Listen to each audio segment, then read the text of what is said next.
The decision on whether the Azimio coalition has a majority in the National Assembly compared to Kenya Kwanza will be made today.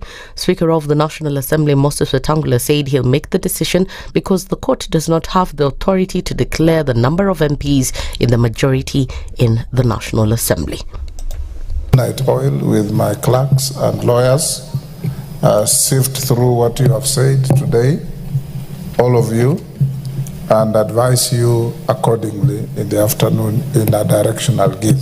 Remember, as I said, the court quashed the decision and the ruling of the Speaker on the declaration of majority. The court has no capacity, has no power to declare who is majority and who is minority. That is a matter for the House. This is a matter for this House. And we will give you direction so that you can continue with doing your legislation, your oversight, and your representation roles in guiding our country so that we don't lose time. There was a confrontation in the National Assembly between both sides, with Suba North MP Emilio Odhiambo maintaining that Suna East MP Junet Mohammed is the majority leader, and this was supported by Kathiani MP Robert Mbui. As the majority party whip of Azimio, today handed over to your office a copy of that decision of the High Court with a letter that we are giving you according to the standing orders, our majority leader as Honorable Junet Mohammed and Honorable Robert Mbui. Mr. Speaker, following the standing orders, Honorable Junet will thereafter then communicate me officially as the minority whip, going by what the standing orders, but yes, a majority whip. Majority. She also asked Wetangula to step down and allow his deputy Gladys Boschole to temporarily preside over parliamentary sessions, raising allegations that Wetangula is not competent to manage parliamentary affairs due to conflict of interest. The court actually infer that because of the position you hold as Speaker and also as Chairman of your party, Mr. Speaker, it is not, as party leader of your party, Mr. Speaker, it is not possible for you. To be fair, you are going to be conflicted when you are conducting the matters of this House.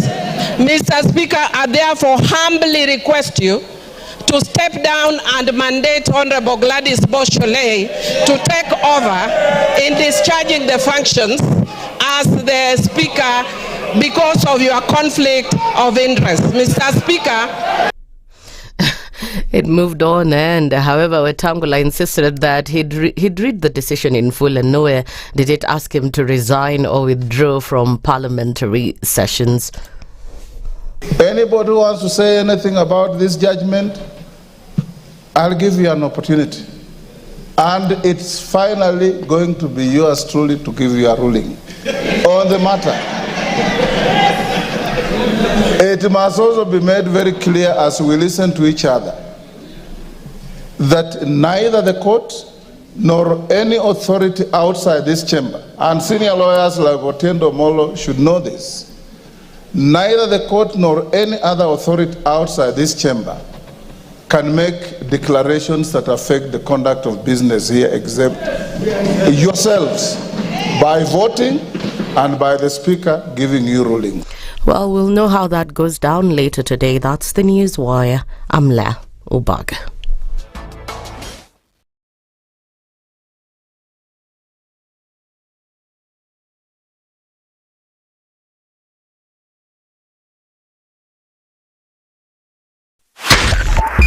.5 Spice FM, Kisumu. There's something magical about finding the place you call home. The place where every laugh echoes, every meal feels like a celebration, and every day brings new memories. A home where milestones matter, such as birthdays, anniversaries, family dinners, and all the moments in between that make life special. At DTB, we understand that a home is not just an address. It's the place where you build your life. with an interest rate as low as 9% and up to 105% financing.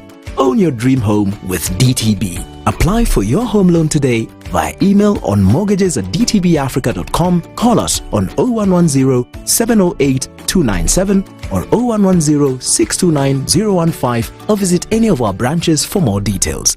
DTB. Bank with us. Free. Are you a young person looking to unlock your potential?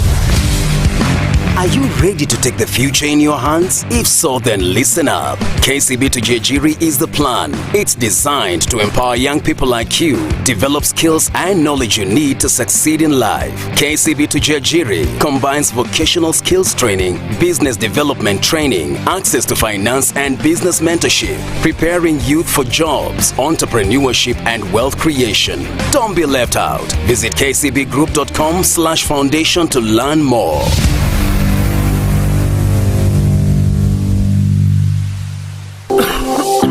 Medical emergencies don't wait for payday. So why should you? Picture this.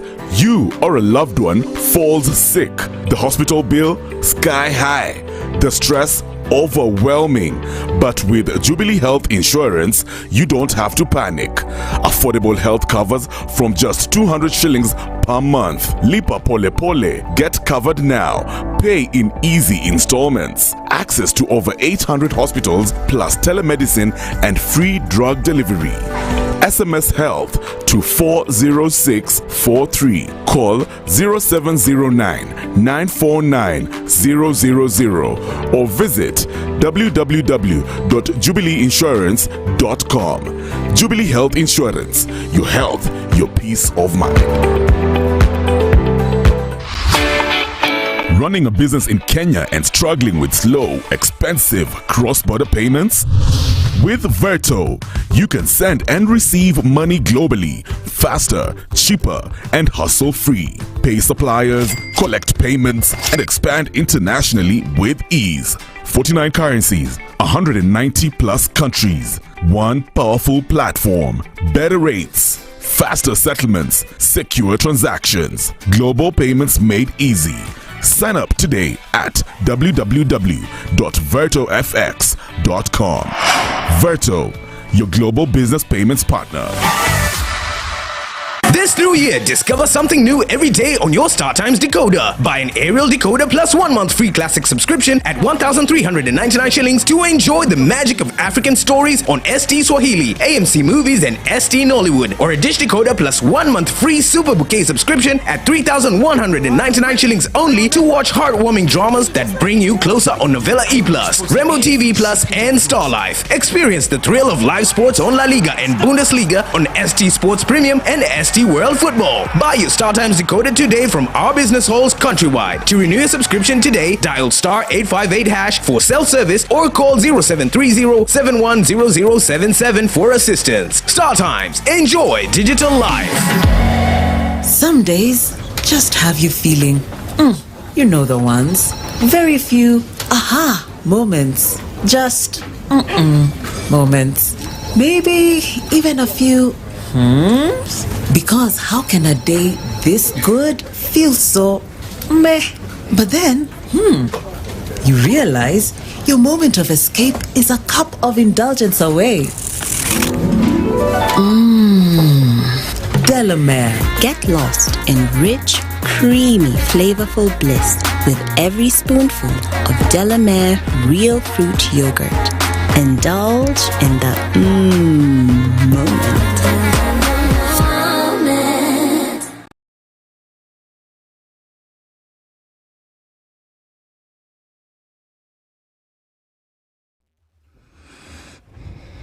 Good morning and welcome to Wednesday in the middle of the week, and take a quick look at what's happening on the streets this morning.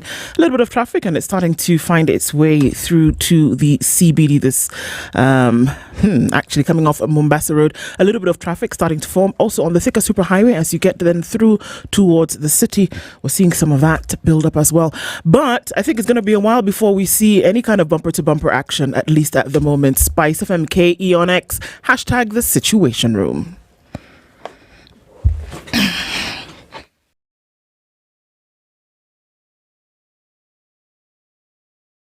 Mature, intelligent talk every morning. Spice up yourself.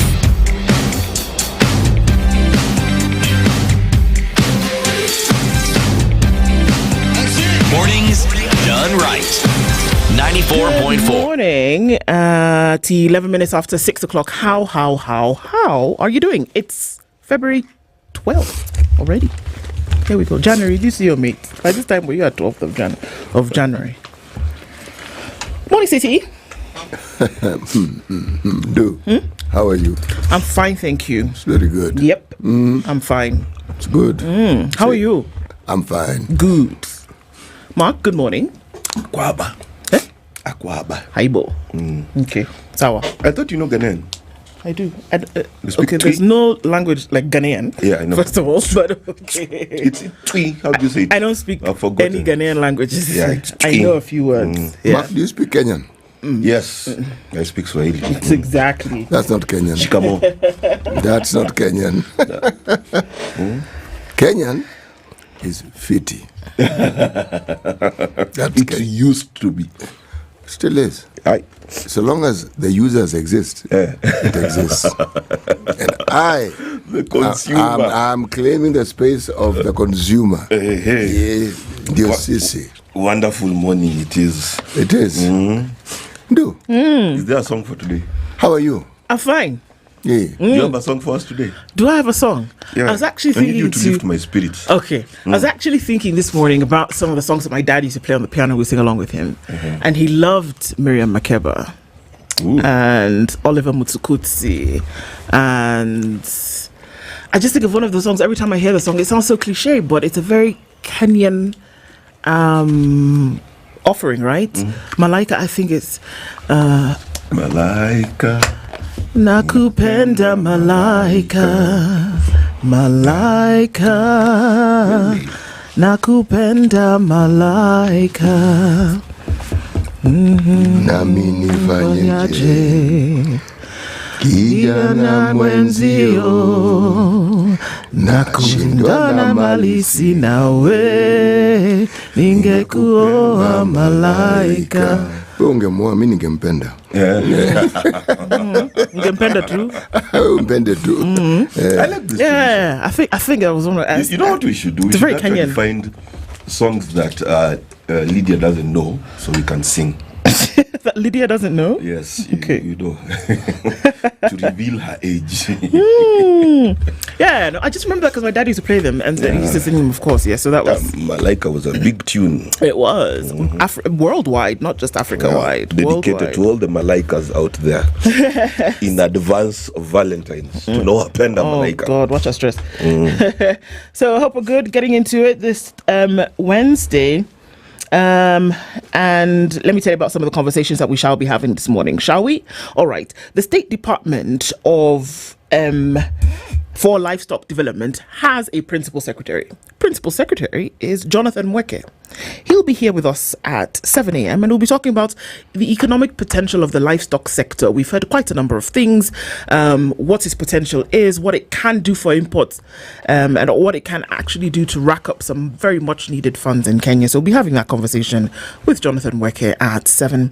And then at 8 o'clock, cybersecurity challenges in Kenya apparently are, the issues are running, amok. And Jules Dehaji is going to join us at 8 o'clock. He's the CEO of Security.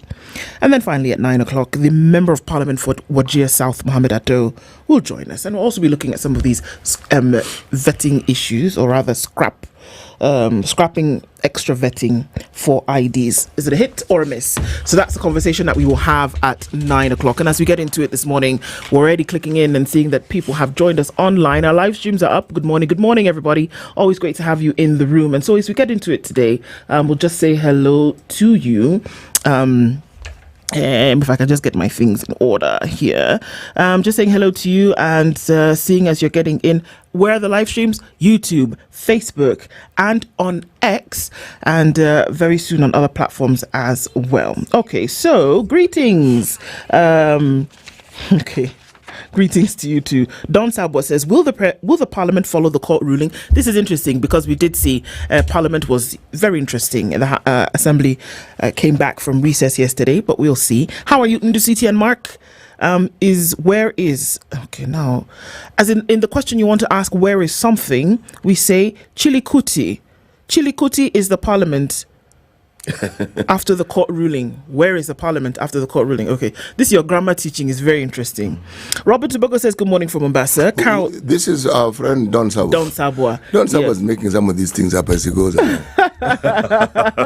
My good friend Don, who I think is an optician, I think. He is. Yes, so please, CT is saying use your glasses. Ophthalmologist. Is he an ophthalmologist? I think so. Oh, okay. Yes. I thought he was just an optician. I think it's not just an optician, God.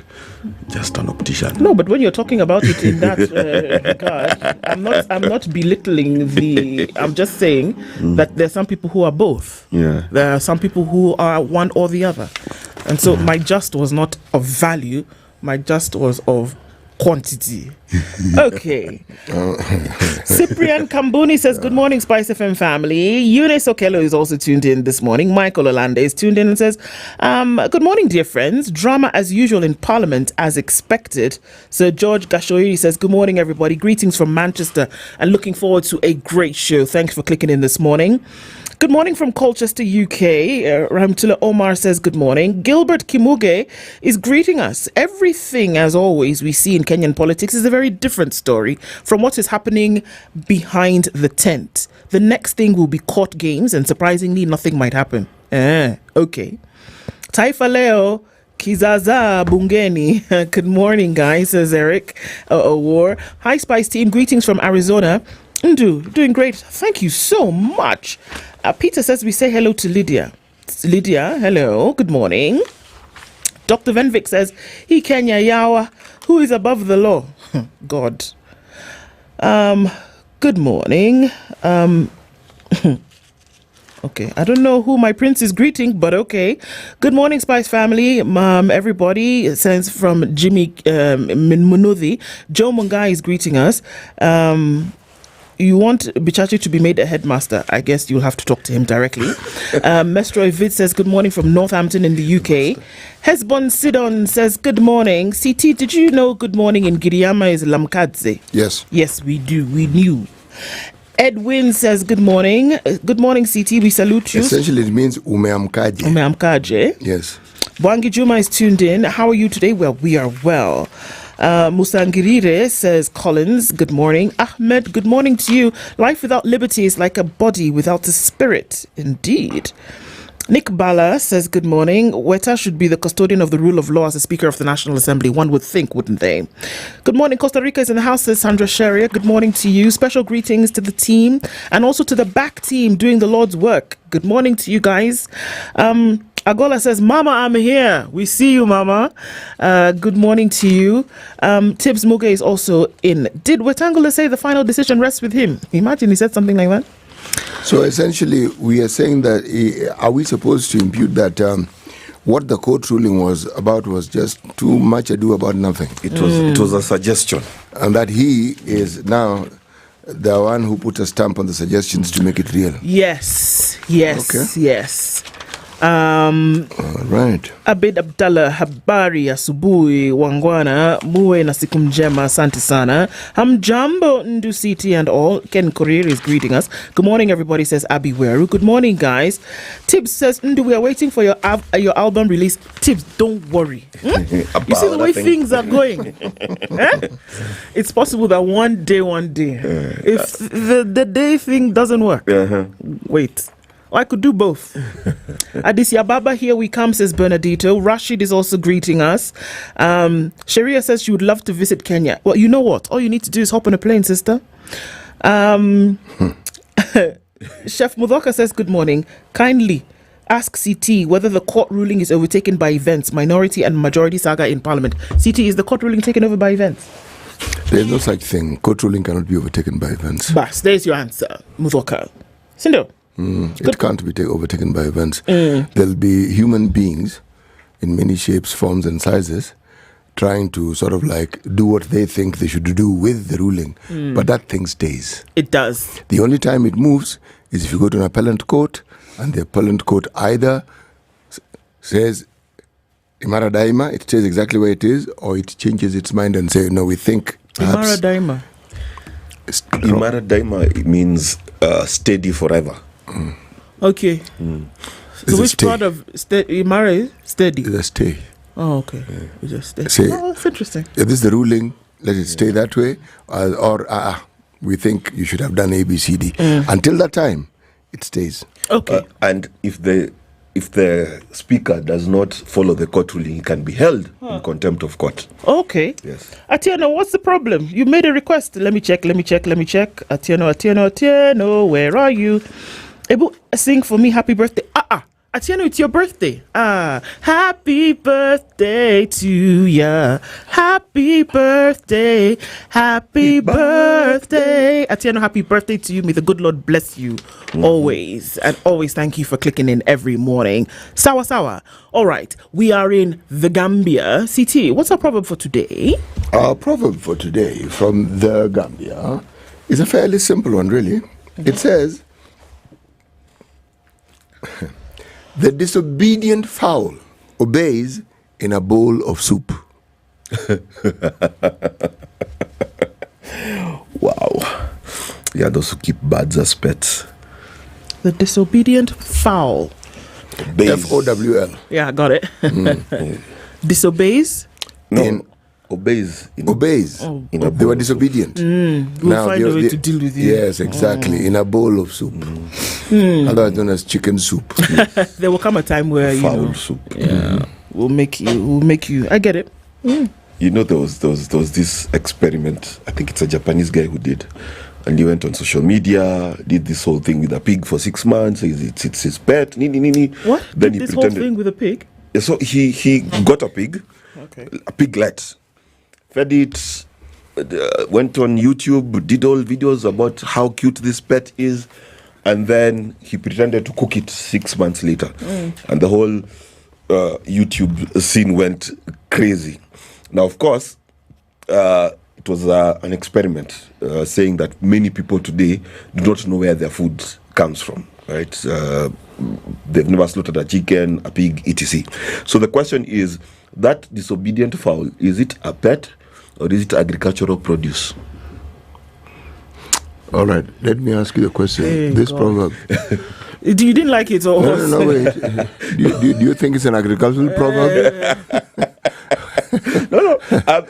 Or do you think it's a commercial proverb? I love philosophical debate. Well, I've joined you, haven't I? Yeah, I love philosophical. So, of course, I know it's an agricultural product, but there was also a goat that was reared on a farm, and then this 9-year-old really loved the goat, and then it went for auction. And then she happened to see what happens to goats when they are auctioned for meat. And then there was a whole petition to save the goat. That didn't happen on this continent. No, it was, of course, in America land. That's what I'm saying. Wait, Trumpistan. All right. We understand certain things and we have clarity on these things. If other people don't have clarity, they can learn from us. Indeed. Well, okay. So how about we look into some of these headlines this morning, shall we? On the front page of the Standard, House of Impunity. In spite of a declaration on who has the numbers in Parliament, debate raged on with the subject, with speakers Moses Wetangula expected to rule on the matter before the decision is heard in an appellate court. Okay, many things were said by many people. Millie Odhiambo, minority whip, who, be the majority, but okay. The courts infer that because of the position you hold as speaker and also as party leader of your party, it is not possible for you to be fair. Kimani Ichung'wah, the majority leader, said, I disagree with the court because those members enjoy certain inalienable rights to associate with the political coalition they desire. Moses Wetangula said, as speaker, I do not debate. I do not vote. I hold a position of honor to preside over your proceedings. And Junet Mohammed, minority leader, says, when we arrived here in Parliament, after the elections, we arrived here knowing we are the majority and we had the numbers. So the court has essentially said that what we thought was the case. True. Yes. So why are we still here discussing this thing? It'll be interesting to see what happens now if it goes towards the appellate decision. What Kenyans feel about their counties? We've seen that Okoh has come out and, named the best performing governors the best performing counties under the governors. Relief after banks lower interest rates. We saw that one bank, clicked in, and let's see what others will do. Trump warns Hamas over hostages. Essentially, let these guys go. We're going to deal with you perpendicularly. All right. The panel selected to preside over the selection of IEBC commissioner says the team will be in office by April. Ex-NYS clerk loses 500 million shilling properties. And while we're talking about millions, let's go to trillions, because the cabinet has approved a 4.2 trillion shilling budget with a focus on lowering the cost of living and expanding the tax base. Government intends to spend 3.1 trillion on recurrent expenses and 725 billion on development. So 200 million. Billion on development. On development. They intend to spend 3.1 trillion shillings on recurrent expenditure. And then on development? And 725.1 billion shillings on development. Okay. Maybe if we broke down these recurrent expenditures, I would understand it better. And I would know it's 3.1 trillion? 3.1 trillion. Okay. Okay. Headlines on the nation. Yes. Shah tycoons link in teachers' insurance wars. Let me tell you, sometimes when you read newspapers, you feel like you've got hot gossip. So can I give you the hot gossip? Let's go. Give you the juice? So I'll read a bit of it. It says, Jayesh Umesh Saini, the beneficial owner of Medical Administrators Limited and Bliss Healthcare Limited, which are at the center of the 55 billion teachers' medical insurance controversy, the nation can now reveal. So he's at the center. The two companies that trace their ownership to the United Emirates play a significant role in the 55 billion teachers' medical healthcare insurance scheme, which has been refused services, etc. Now, here's the thing. This guy owns these two insurance companies. But also, he's the one in charge of, is linked to SHA itself. Sijui unaelewa. Ndio headmaster na prefect. Okay, go na ahead. Dining captain. Na baza. Sumesema ni kwa headmaster. Have I explained? You've explained. Good. Well done. Then Aga Khan Rahim 5 officially succeeds his father as Ismaili leader. You can find that on page 2. Then there is, of course, more stuff to talk about.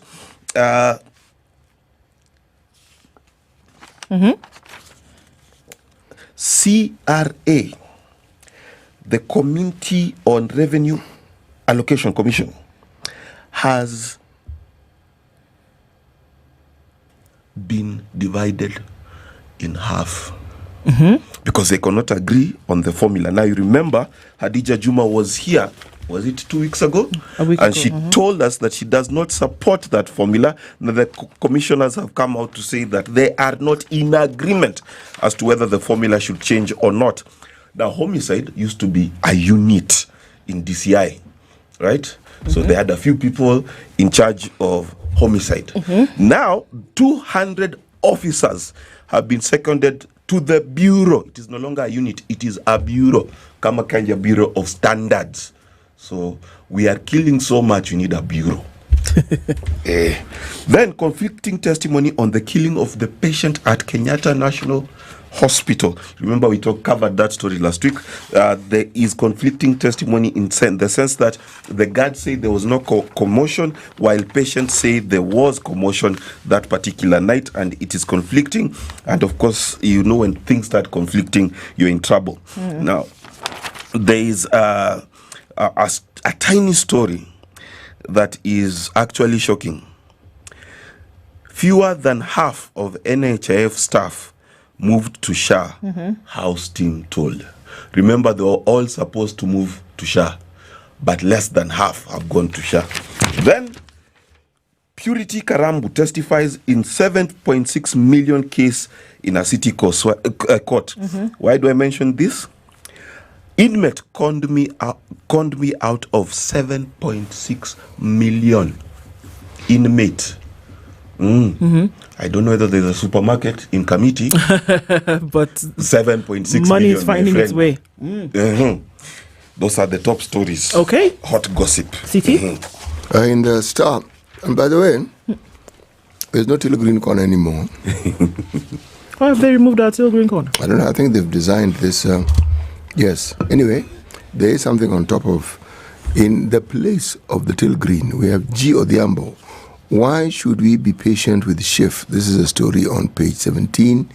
It's an opinion column.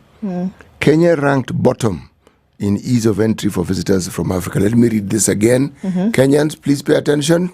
You are ranked bottom, meaning last, in ease of entry for visitors from Africa. Okay, meaning it is difficult to get into this country. Yeah, okay. Amongst the East African region, Kenya is the most difficult. Okay. East African, be knowing. But from Africa, when African visitors come to Kenya, they have difficulties entering Kenya. Okay? Not Somalia, not Burundi, not Chad, not Central African Republic. I'm just mentioning places that are way poorer than us. Is it about poverty? No, I'm just saying. No, he's he's broadening the discussion. Okay. Yes. I'm looking under the thought under which that has been decided that it is the most difficult to. And are we just talking about an immigration issue? Are we talking about ease of doing business? What are we saying? Leaked roofs. It is the ETA making travelers for Africa difficult. Remember that which was introduced, the E something or the other for traveling. Yes, that one. It's making traveling by African on Africa a little difficult. That one. You know, considering how much we depend on tourism, it should be much easier than that. Anyway, continue. Right. Ruto in tight corner as Raila men take House majority roles. Okay? There's a bit of a back and forth. Yep. And then the speaker said, guys, debate it, then I'll make a ruling. Okay? So we'll wait. See, they debated it. But as far as the ODM brigade were concerned, there's nothing to debate. Azimio, there's nothing to debate. The court ruled. If you want to reverse this, go and appeal. But meanwhile, it stays. Farmers embrace use of rabbit urine as organic fertilizer. Oh, lovely. This is not a new story, by the way. It's been with us for some time. Okay? I think it's rich in what you call ammonia. Yes. Yeah, right. Top. It's not top right-hand corner, but bang in the middle of the paper. Muranga, Homa Bay, Trans Nzoia, Kirinyaga. The polls lays bare best performing governors. And there's a list of these best performing governors. The stories are on page 4 and 5. Okay? But while there are stories of best performing governors, there's also a story on those page 4 and 5 of best performing members of parliament and bottom performing members of parliament. I will mention them by name when we get to the time when we're mentioning these. All right? It doesn't even stop there. It even tells us, most popular senators, the ones who say things which they were sent to go and say. Okay? Right. The Business Daily. 2,000 shillings ice baths, a plunge into Kenya's hottest wellness fad. Hey, you pay 2,000 shillings so that you can have a cold bath. It's not just cold one, an icy one. Sit inside ice. You sit inside the ice. Yeah, it actually does something for your physiology. Of course it does. It freezes the hell out of you. Apparently there are health benefits to cooling down. Of course there are health benefits. Yes, freezing has health benefits, doesn't it? It does. Really? Apparently. Yeah, so Europeans are the healthiest people. No, they don't. And people from Norway. They're in a cold environment. They're not immersed in ice. Yeah. No, but there is truth to what he's saying. They live longer. They don't get sick that often. And they eat a lot of fish. Okay. Moving on. Swiftly. Public procurement regulator will do well to go beyond warning and prosecute counties delaying payments. Okay? This we're talking about bills on. This is a quotation. It is attributed to one Nderitu Mureithi. Okay? Kusco. Kusco. Boss. Kusco ex-officials face arrest asset seizure over fraud. Top executives of Kenya Union of Savings and Credit Cooperatives, Kusco, face arrest, asset seizure for cooking of financial statements and theft of some 13.3 billion belonging to depositors. At 13 point what? 3 million.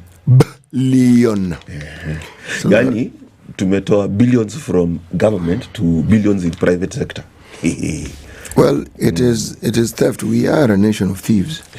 So it is when we are thieves, we can't maintain that particular distinction if we're not stealing. Yeah. So this is just further confirmation that indeed we are thieves. This is destiny manifest. Yes, exactly. We are thieves. We steal. And this is manifested here. This is interesting. Deported Ruto ally wins affordable housing deal. Huh? Yes, I'm reading it. A company linked to a controversial Turkish businessman close to the President, William Ruto, has won a multi-billion shilling deal to build affordable houses, making him one of the top beneficiaries of state housing scheme. Right. His firm was registered in March 2023, just 2 years ago. Okay. MHOA Africa Limited, which is owned by Harun Aidin, is part of a joint venture expected to build at least 100,000 homes under the scheme, which is partially funded by the housing levy. Aidin was deported from Kenya in 2021. Okay? So, I'll leave it right there. Okay. Bang in the middle of this particular paper, Aga Khan V takes over role of spiritual leader of Ismaili Muslims. Okay? His Highness the Aga Khan V, the fifth, otherwise, addresses senior leaders representing the worldwide Ismaili community on the occasion of the Ascension ceremony at the Diwan in Lisbon, Portugal, yesterday. Yeah. Okay? The ceremonies are still ongoing. They go on for quite some time. Yes. Okay. Let's go into some of these stories in detail, shall we? There's a story, it's carried in the Standard today, your bold newspaper, and experts are baffled. About? Let me tell you. Over. So experts are baffled, yes. Experts are baffled by Kagwe's move to legalize water buffalo as food. It was not food before. For humans. Yeah, but... consumption. You see, the thing is... not legal. It is not legal. The lions do not need... permission from the even forget water buffalo, even buffalo they don't need Kagwe's permission. But tell us why it is important. So this water buffalo, first of all, do we have them in Kenya? Yes. Where are they? In plenty. We have buffaloes. You have buffalo, you also have water buffalo. Me, I know buffalo. You do. So water buffalo is not just a buffalo that has showered. So in your ice bath. Wildlife conservation experts have expressed shock over hunting or gaming for food, except for instances of animals such as crocodile hunting or gaming for food, except for instances of animals such as crocodiles, ostrich, pigeons, guinea fowl, butterflies, and snakes. Can you eat butterflies? Well, apparently you can. If it's gazetted for food, that should be interesting. We do not understand. What we do not understand is if the government will be importing the water buffalo or the meat for consumption. Domestic water buffaloes are believed to have been originated in the Indian subcontinent and Southeast Asia. The wild water buffalo is said to be the likely ancestor of the domesticated water buffalo. Where is the wild water buffalo? Yes. Because the buffalo here is called a Cape buffalo. Cape buffalo, okay. And they are very different. From the water ones. Yes. Okay. They differ in size, food structure, and even weight. Okay, so now to your thing. So I was wrong that the number of water buffalo in Kenya are actually few. And those ones have just been introduced as per hang around. Yes. But the majority of the buffalo that you see are the Cape buffalo. Yeah. So if this gazettement, according to what they're saying, is that, okay, so the question is, are you going to start importing them and then we use them for meat? And if you're going to do that, how is that going to happen? Are you going to bring them from India?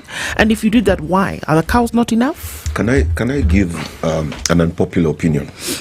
But just so that you know that buffalo in other parts of the world is actually eaten. Yes. It's basically a very tough cow.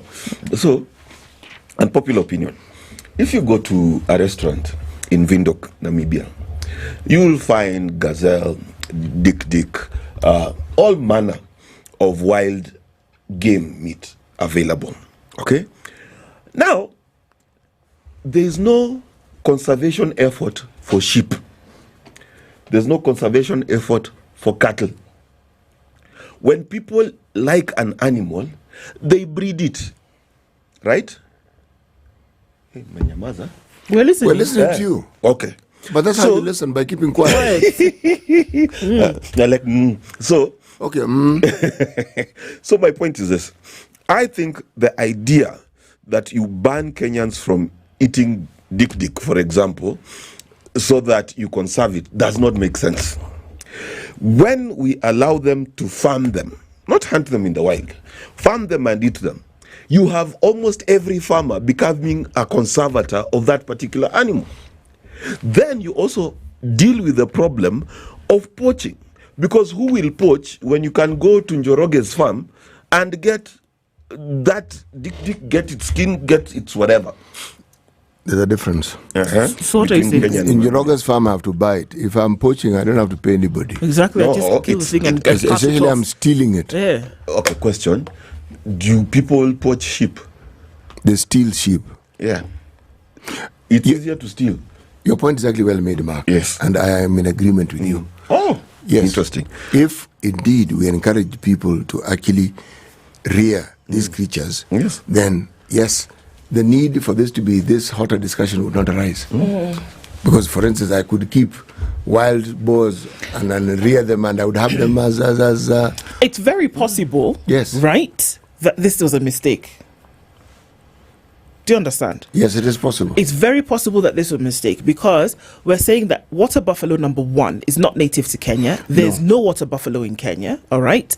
Number two, this other Cape buffalo that is in Kenya is everywhere.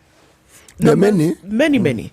Number three, there are many jurisdictions around the world, especially in the northern western hemisphere, where buffalo is eaten. Yes. Is it possible that the CS was trying to say that now we want to gazette that buffalo, which is resident in Kenya, can now be used as game meat? Well, it's very possible. It's possible because if you want to think about importing water buffalo, you're doing it from Asia. Is it possible that it was a mistake? You know, because to have people up in arms, it's very clear that everybody who comes in up in arms here is saying the same thing. Yeah, but you know, the thing is, I would agree it's possible it is a mistake, except I know the person of Mutahi Kagwe. I doubt that guy would sign I think he's not read. And to specifically say water buffalo, maybe there's someone who's going to bring them en masse. Maybe we were bringing them for purposes of dairy farming. Yeah. And yes, and water buffalo milk has greater fat, it has more protein, it has more lactose, it has more everything. So, you know, let's put it this way. Mutahi Kagwe is someone we know. We'll just ask him what he meant.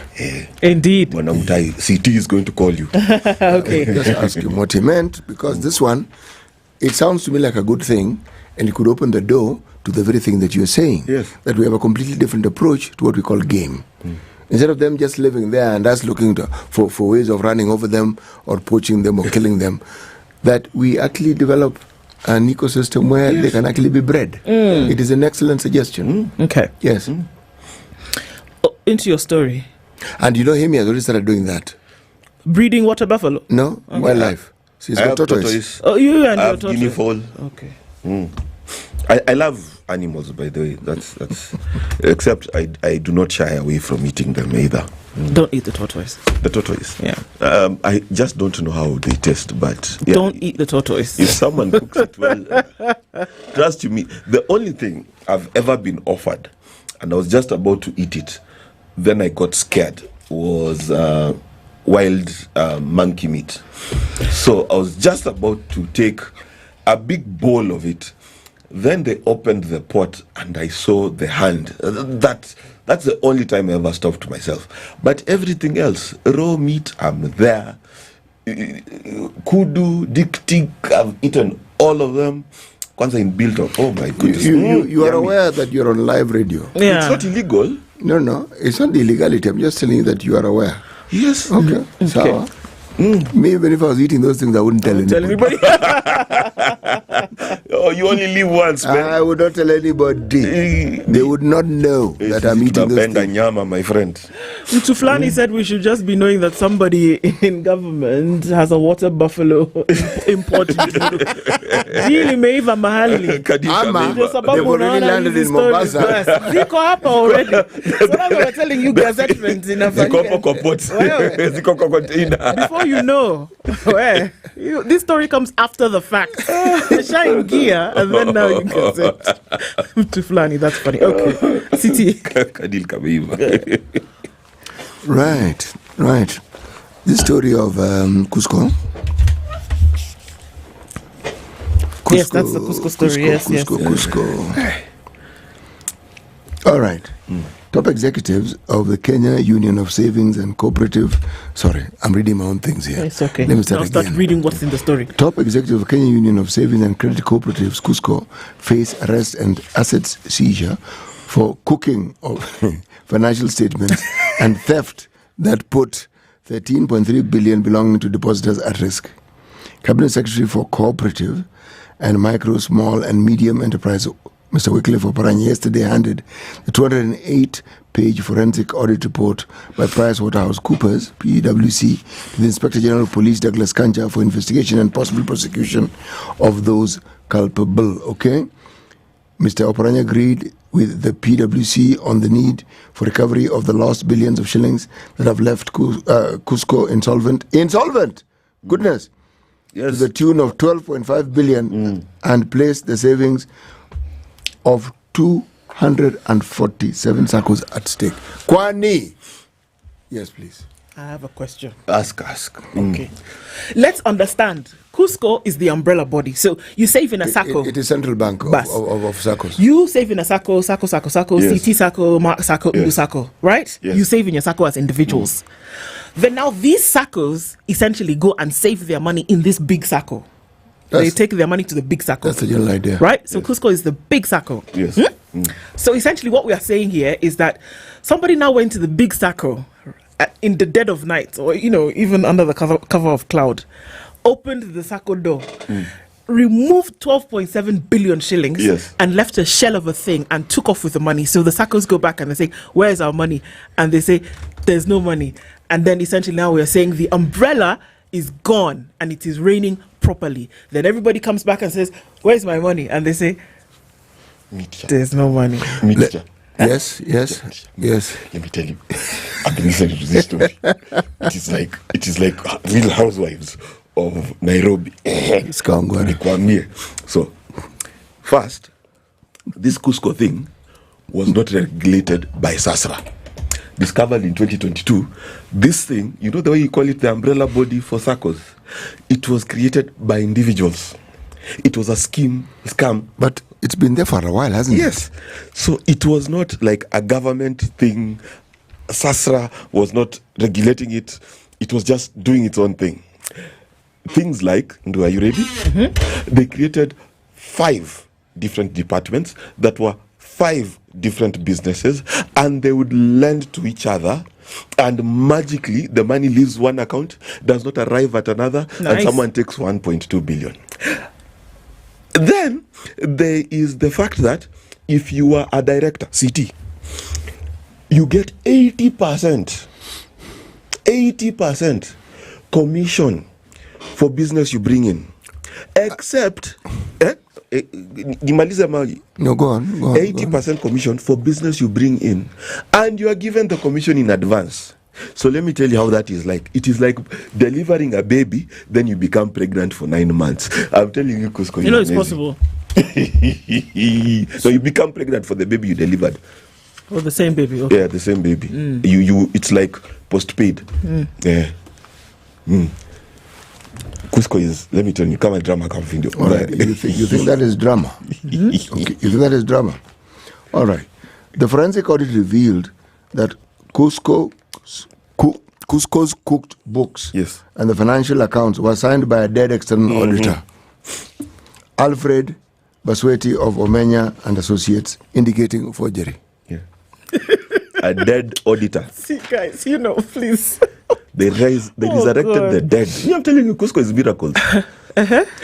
In addition to that, the forgery of the signature joins a list of malfeasance at Kusco that includes large-scale theft by executives, bribery, unexplained bank withdrawals, and conflict of interest through issuance of contracts to firms owned by top managers, and making the schemes through manipulation of financial statements to report non-existent profits. Sorry, excuse me. This Kusco people is not government, Abi. No. It's private people who come together and say they want to do their thing. So you see this thing that you talk about, people have a penchant for just doing the wrong thing. It is widespread. It is everywhere. You cannot just say government. For God's sake. This one doesn't require too much English. It's theft. These are thieves. Come on, and these thieves are Kenyans. Yes. Okay? Yes. So we are well represented. We are a nation of thieves. Yes. And they're doing this with other people. So, the top official will be mentioned. This scale of malpractice, it involves very many people. But when you remove 12.7 billion shillings from somewhere, see, the thing is dead. Yeah, it is. Do you know how they were getting SACCOs on board? So don't think that SACCOs were joining voluntarily. They would bribe SACCOs to join. Yes. They give the officials of some SACCO money. The SACCO joins. Yes. So the SACCO money goes into that. Yeah. See, you can't blame government only for this nonsense. The question I keep asking, and you heard me ask it before, and I'm asking it.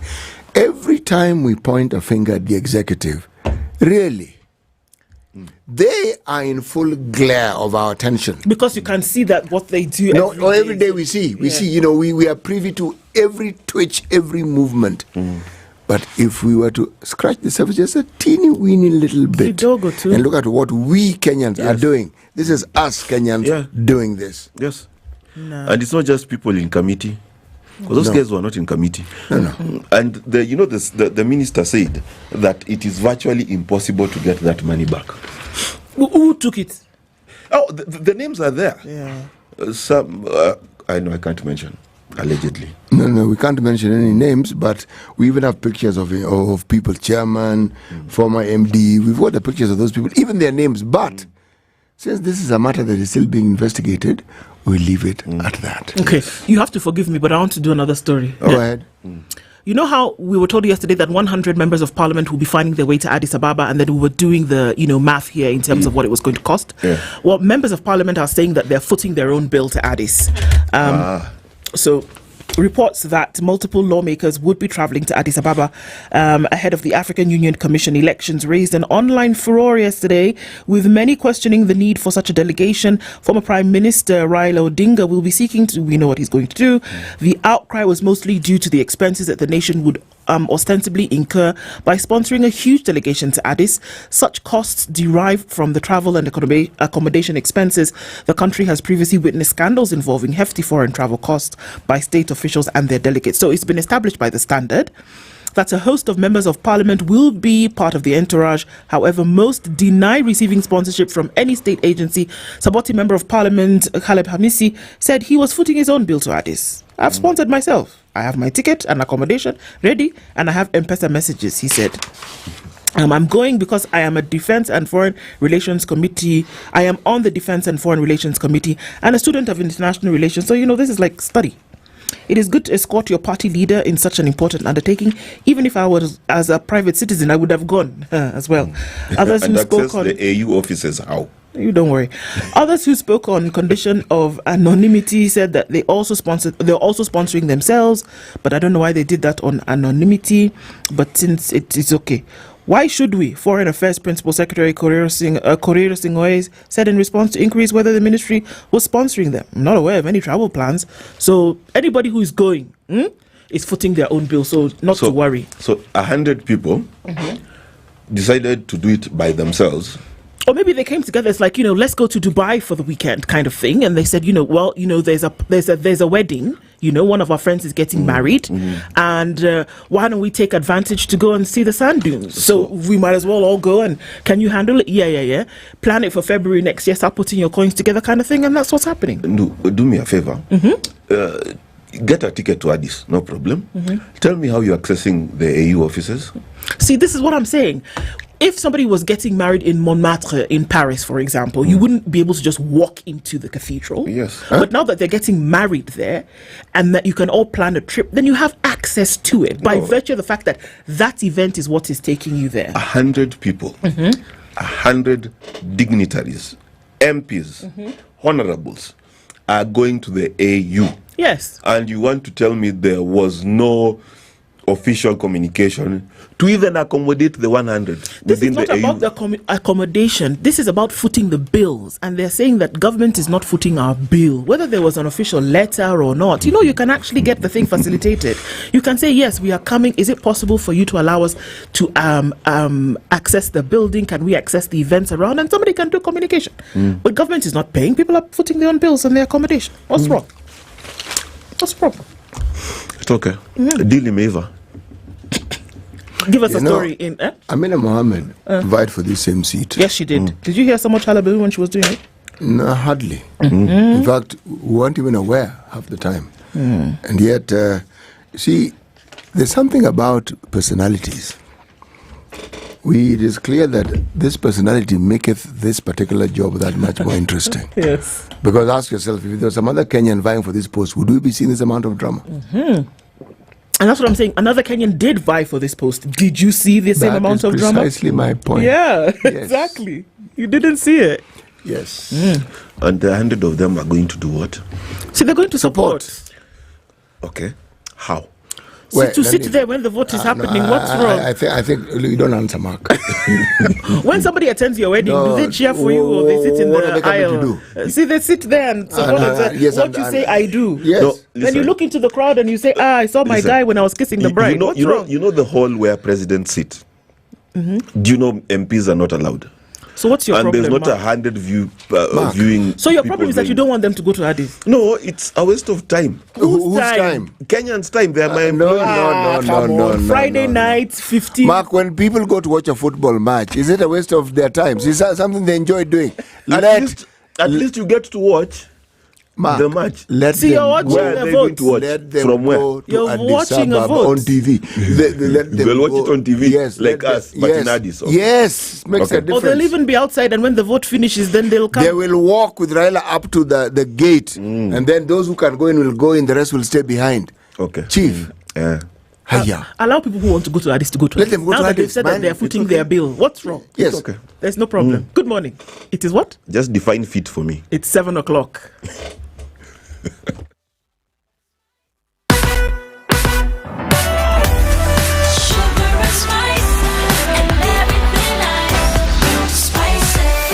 Spice up your life.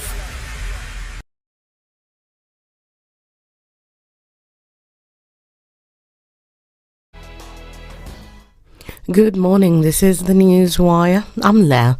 Ubaga Prime Cabinet Secretary Musalia Mudavadi has departed for Addis Ababa, Ethiopia to spearhead the last stage of Kenya's diplomatic efforts in support of Raila Odinga's candidacy for chair of the African Union Commission.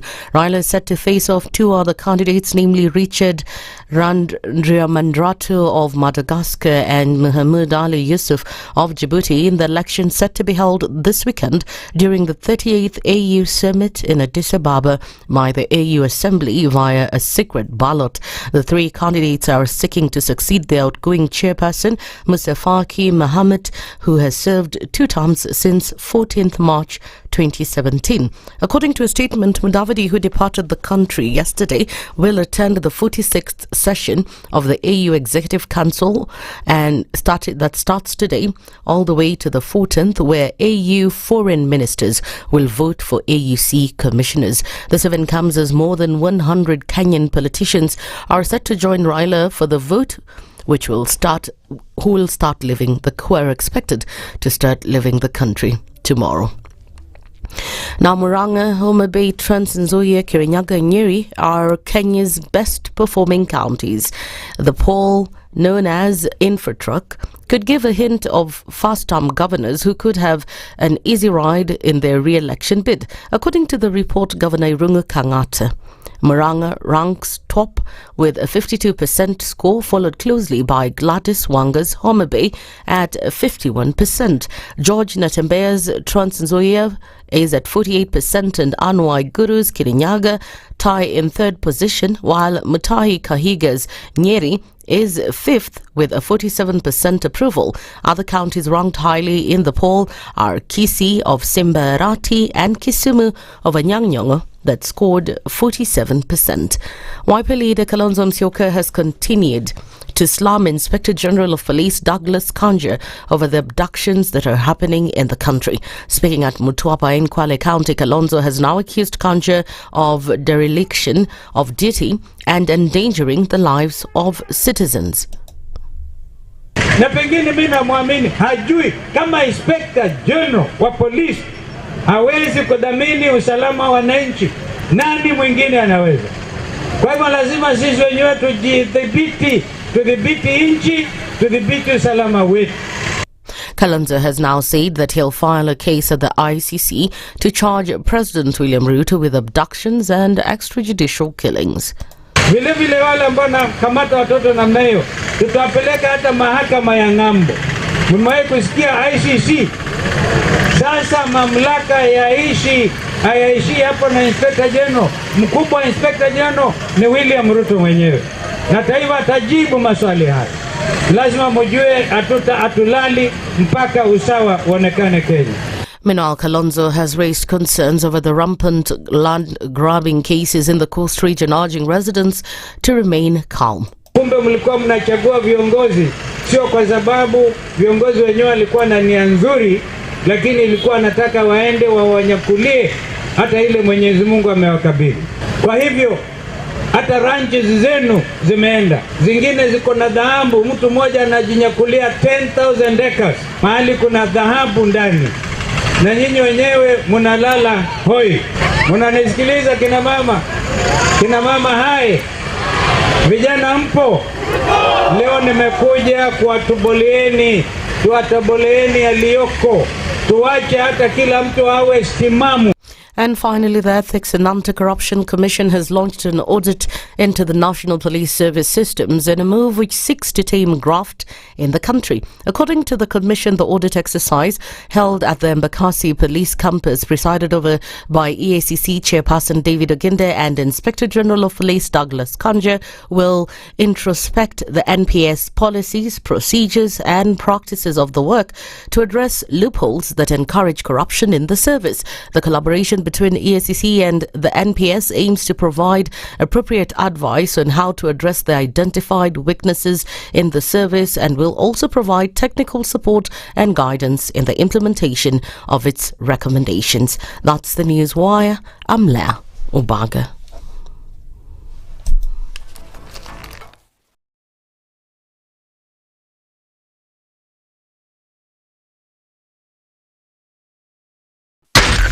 SpiceFM, Nakuru. Mature, intelligent talk every morning. Spice up yourself.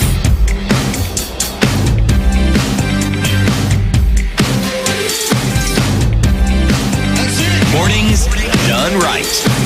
94.4 SpiceFM, Nairobi. This is the Situation Room. The only way to start mature in.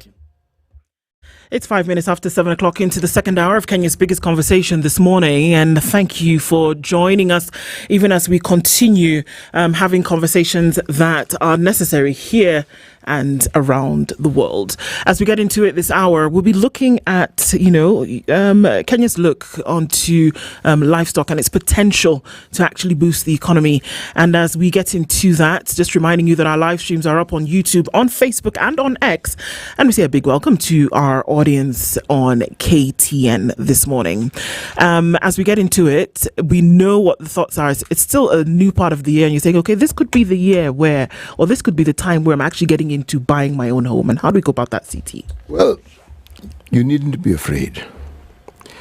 Information is king. Mm-hmm. And that information that I'm speaking of is information I've been speaking of for quite some time now. Diamond Trust is telling you, look, we have a tailor-made solution for you. If your dream is to own a house, if your dream is to own a home, and they're saying, look, either take the time to visit any of our many, many branches across the country, or write to us at mortgages@dtbafrica.com. That's what you do. And what will you find when you do this? One, you will be told about the offers that we make. You have a salary up to 105%. What does that mean? All the charges that go with acquiring a mortgage will be paid for you. Mm-hmm. If you're in business or you're in the diaspora, well, you too are considered. For diaspora Kenyans, up to 80% will be offered to you. Now, the thing that is a clincher is there are no hidden charges. If you prepay, if you ensure that you pay in advance or you pay early, there are no charges and there are no penalties. You know, some of these things seem strange, and indeed they should, because maybe you've never experienced it. So why don't you take that first step? There you go. Take the first step and do it. Yes. Okay, looking into conversations with our guests this hour.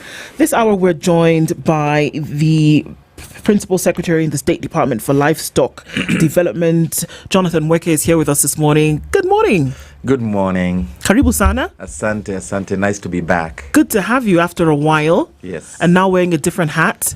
And but of course we're going to look into some of those issues, and it's a big ticket item here that we'll be talking about. But first, even before we get into that, I want to do two things. Number one, Mark wants to tell you about a program that's helping hundreds of thousands of people who are lacking in the talent or skill, not talent, in the skill pool, and something that's being done with them to help them through.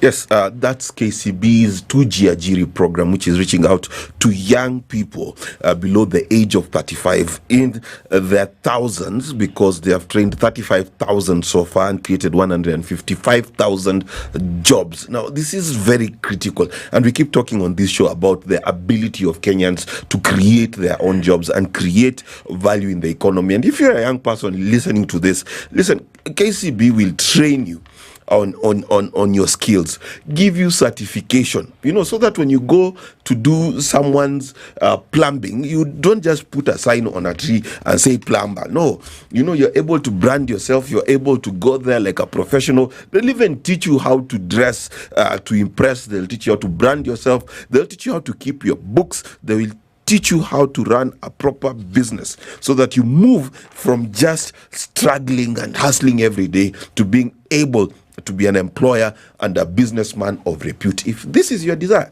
just go to kcbgroup.com/foundation and apply for your dream opportunity to be an employer of yourself and others.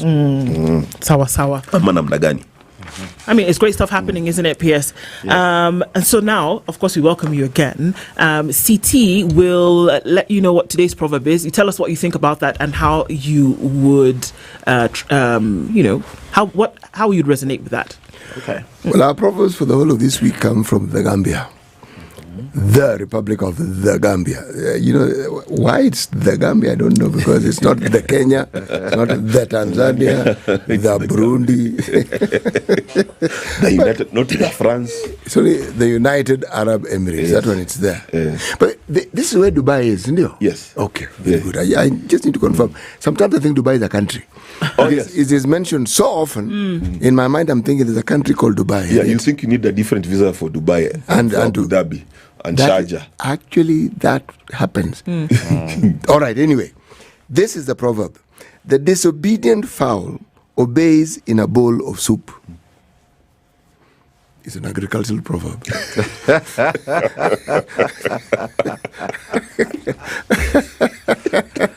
I guess it's similar to the proverb that says, who pays the piper calls the tune. Calls the tune. Yeah, so it might be disobedient, but when it needs something, food, then the fowl must obey so that it can be fed. That is a very interesting interpretation. Yes, it is. It is. It is. It is actually. It is. It is. Thank you. Karibu. All right. P.S. Even as we get into this conversation today, we're looking at a number of things. Over the last couple of months, Kenya signed this big ticket agreement with the UAE, interestingly enough. And one of the big things that we saw was that livestock, Kenya's goat meat, very, very popular on that side of the world. So that included some of that. There's also the whole conversation around, vaccinating livestock so that it can actually be in good state so that it can find its way to other shores. Interestingly enough, it was clear that the demand for Kenya's meat can actually not be met, and at the moment, you're not able to actually get the numbers that or imports from other countries would require.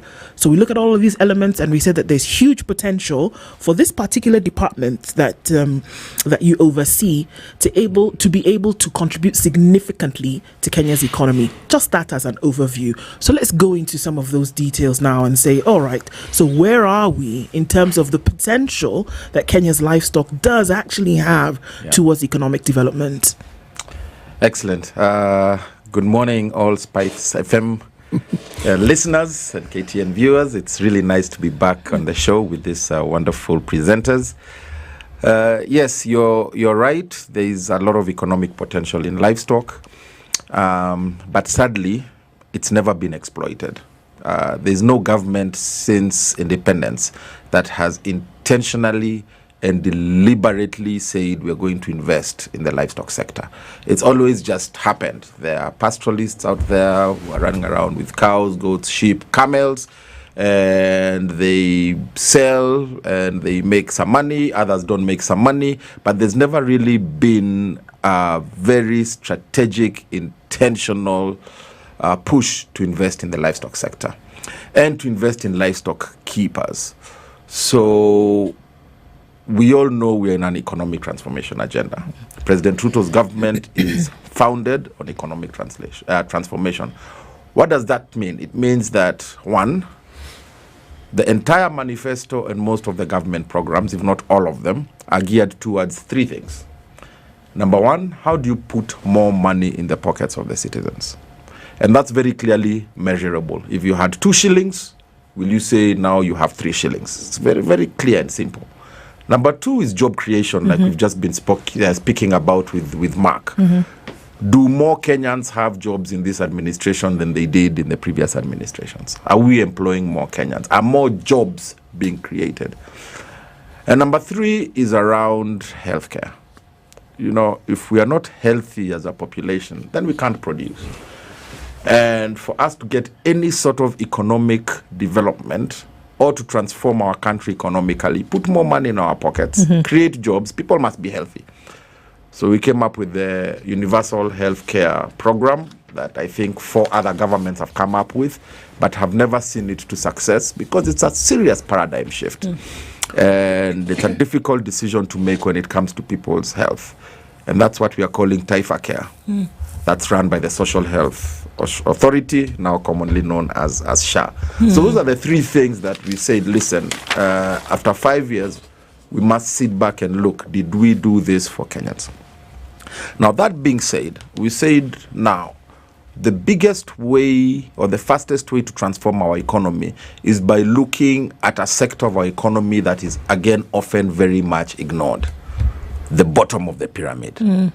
We always give tax breaks for the big companies. We always give concessions for the big companies. We always give trade agreements for the big companies. What about that guy we were calling Mutu wa Mkokoteni, Mutu wa Kinyozi, Mutu wa Boda Boda, Mama Mboga? How do we empower these people? And livestock happens to be a real bottom-up economic activity, because almost 90% of our households, somebody has some sort of livestock, either a chicken or a bee making honey, or a goat or a sheep or a cow or a camel. So it is really an economic activity, and that's why the decision was made by our vision carrier, President Ruto, that we are going to invest in livestock. So let's start from there. So my job is to make sure we can commercialize livestock and make an economic activity around it. So where did we start? We started by looking at the market. Okay.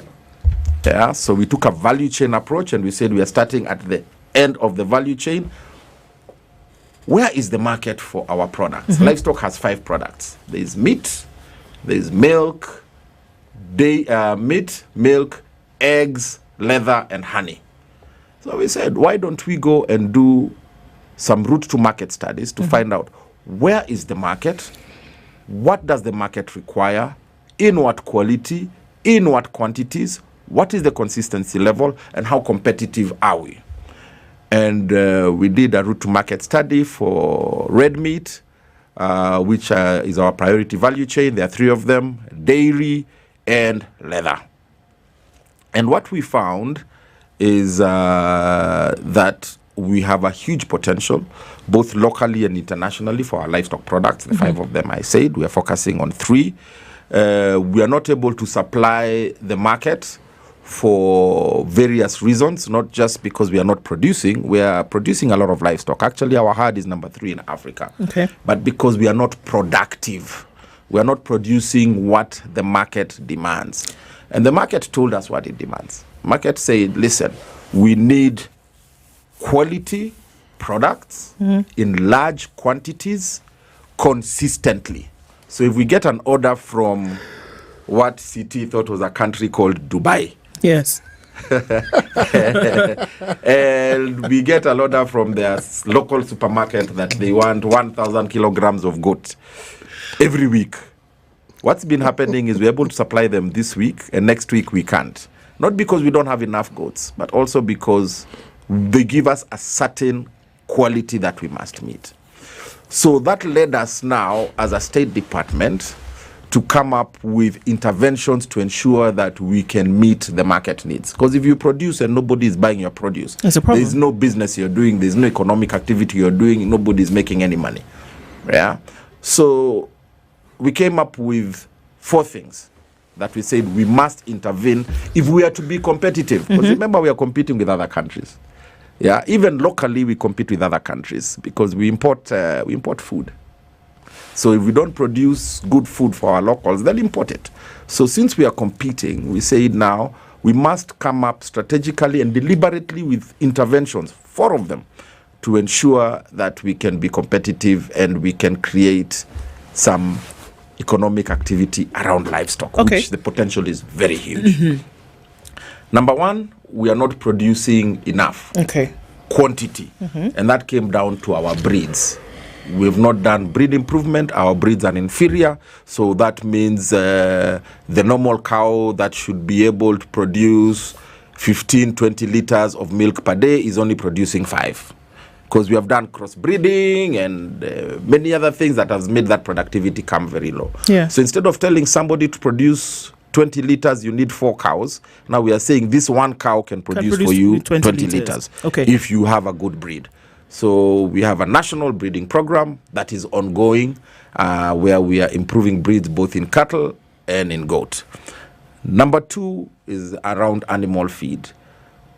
While we are producing inefficiently because our cost of feed, which is almost 60 to 70% of the cost of production, is too high. So we have an intervention on what is it we are going to do to bring the feed down. That's why we are telling the private sector, listen, we're going to give you large tracts of government land that's sitting idle for you to grow pasture. That's why we are moving from low protein or low nutritious pasture such as boma rods and your normal hay to high grasses, protein grasses like alfalfa, like June cow grass from China, to be able to make sure that your 1 kilogram of grass has 10 times the value as your normal maize stock. Yeah, those are the innovations we are doing in the feed area. Okay. The third one is disease control.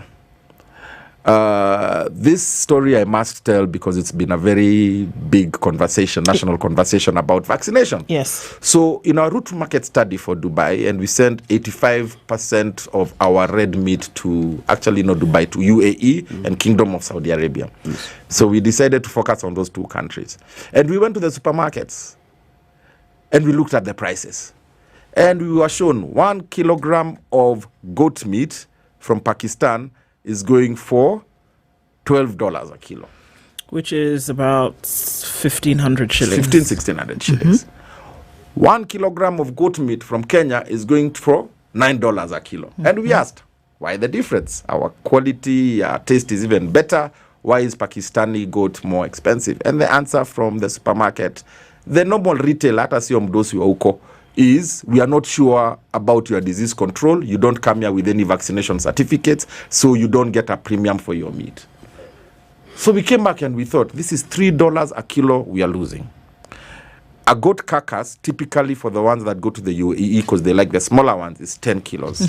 So we are losing $30 a goat, which is about 4,000 shillings. Yep. A goat, because we are not vaccinating. Now, CT, do you know how much vaccination for a goat costs? I have no idea. 50 shillings. 50 bob. So because we are not spending 50 shillings to vaccinate our goat, and you vaccinate the goat with PPR once a lifetime, we are losing 4,000 shillings. Sorry, PS, I have to clarify. The reason that is being given as to why there's no uptake is because they've not been vaccinated? Correct, because we cannot... And this is what they have said. Correct. That if you do not... Because usually if they have been vaccinated, you have the little tag proof that this is a vaccinated animal plus a certificate. Yes. So the off-takers, or the uptakers rather, would say, well, Kenya, we are not able to uptake this number because we can't see the vaccination certificate. Yes. Actually, it's not really about the vaccinating certificate. It is disease control. It's about disease control. So you vaccinate to prevent disease. Yes. So for them to be sure that the meat you're bringing is not sick, where's your vaccination? Just like when you're going to South Africa or India, they ask you for a yellow fever vaccination to prove that they don't ask you to prove from your doctor that you don't have yellow fever. Okay, they ask you for a vaccination. But then the question is, why would there be so many animals leaving the country after having not gone through that, if it is known that is what is needed on the other side? Or did we not get to that state yet? Well, we got to that state. All that happens is you are ranked lower quality. I get it. All right. You know they grade. So they say this one has not been vaccinated. So we are not saying it is sick, because when our meat leaves here, it's inspected at the airport by the Directorate of Veterinary Services, which is another state department for livestock. Yes. So we vaccinate, we inspect all meat that's been exported at the point of export to make sure that it is not sick. But on the other side, because we cannot prove we have vaccinated our animals, so you are graded as a lower quality, hence you get less money. Well, PS, I'm still puzzled. Yes. If the inspectorate or the Directorate of Veterinary Services inspects, it means they understand that the animal whose carcass is being exported was probably vaccinated, so it is safe. Why can't they issue a certification? Because you don't know if it was vaccinated. You issue a certification at the point of vaccination.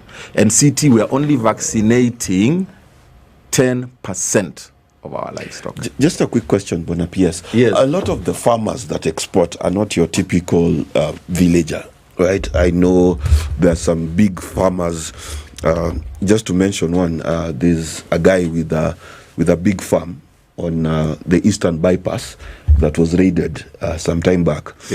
And he exports quite a bit. Yes. So I am aware that the large farmers, the reason they do that is they go through the whole process of actually identifying the animal from birth all the way to slaughter. Yes. So, and that forms the bulk of what we export. I know this because, first I can confirm, supermarket prices, you're right, demand in UAE and the Kingdom of Saudi Arabia, you're right, 100%. Yes. My question is, a lot of the carcasses that are exported, I know for a fact, are also tracked from birth to slaughter.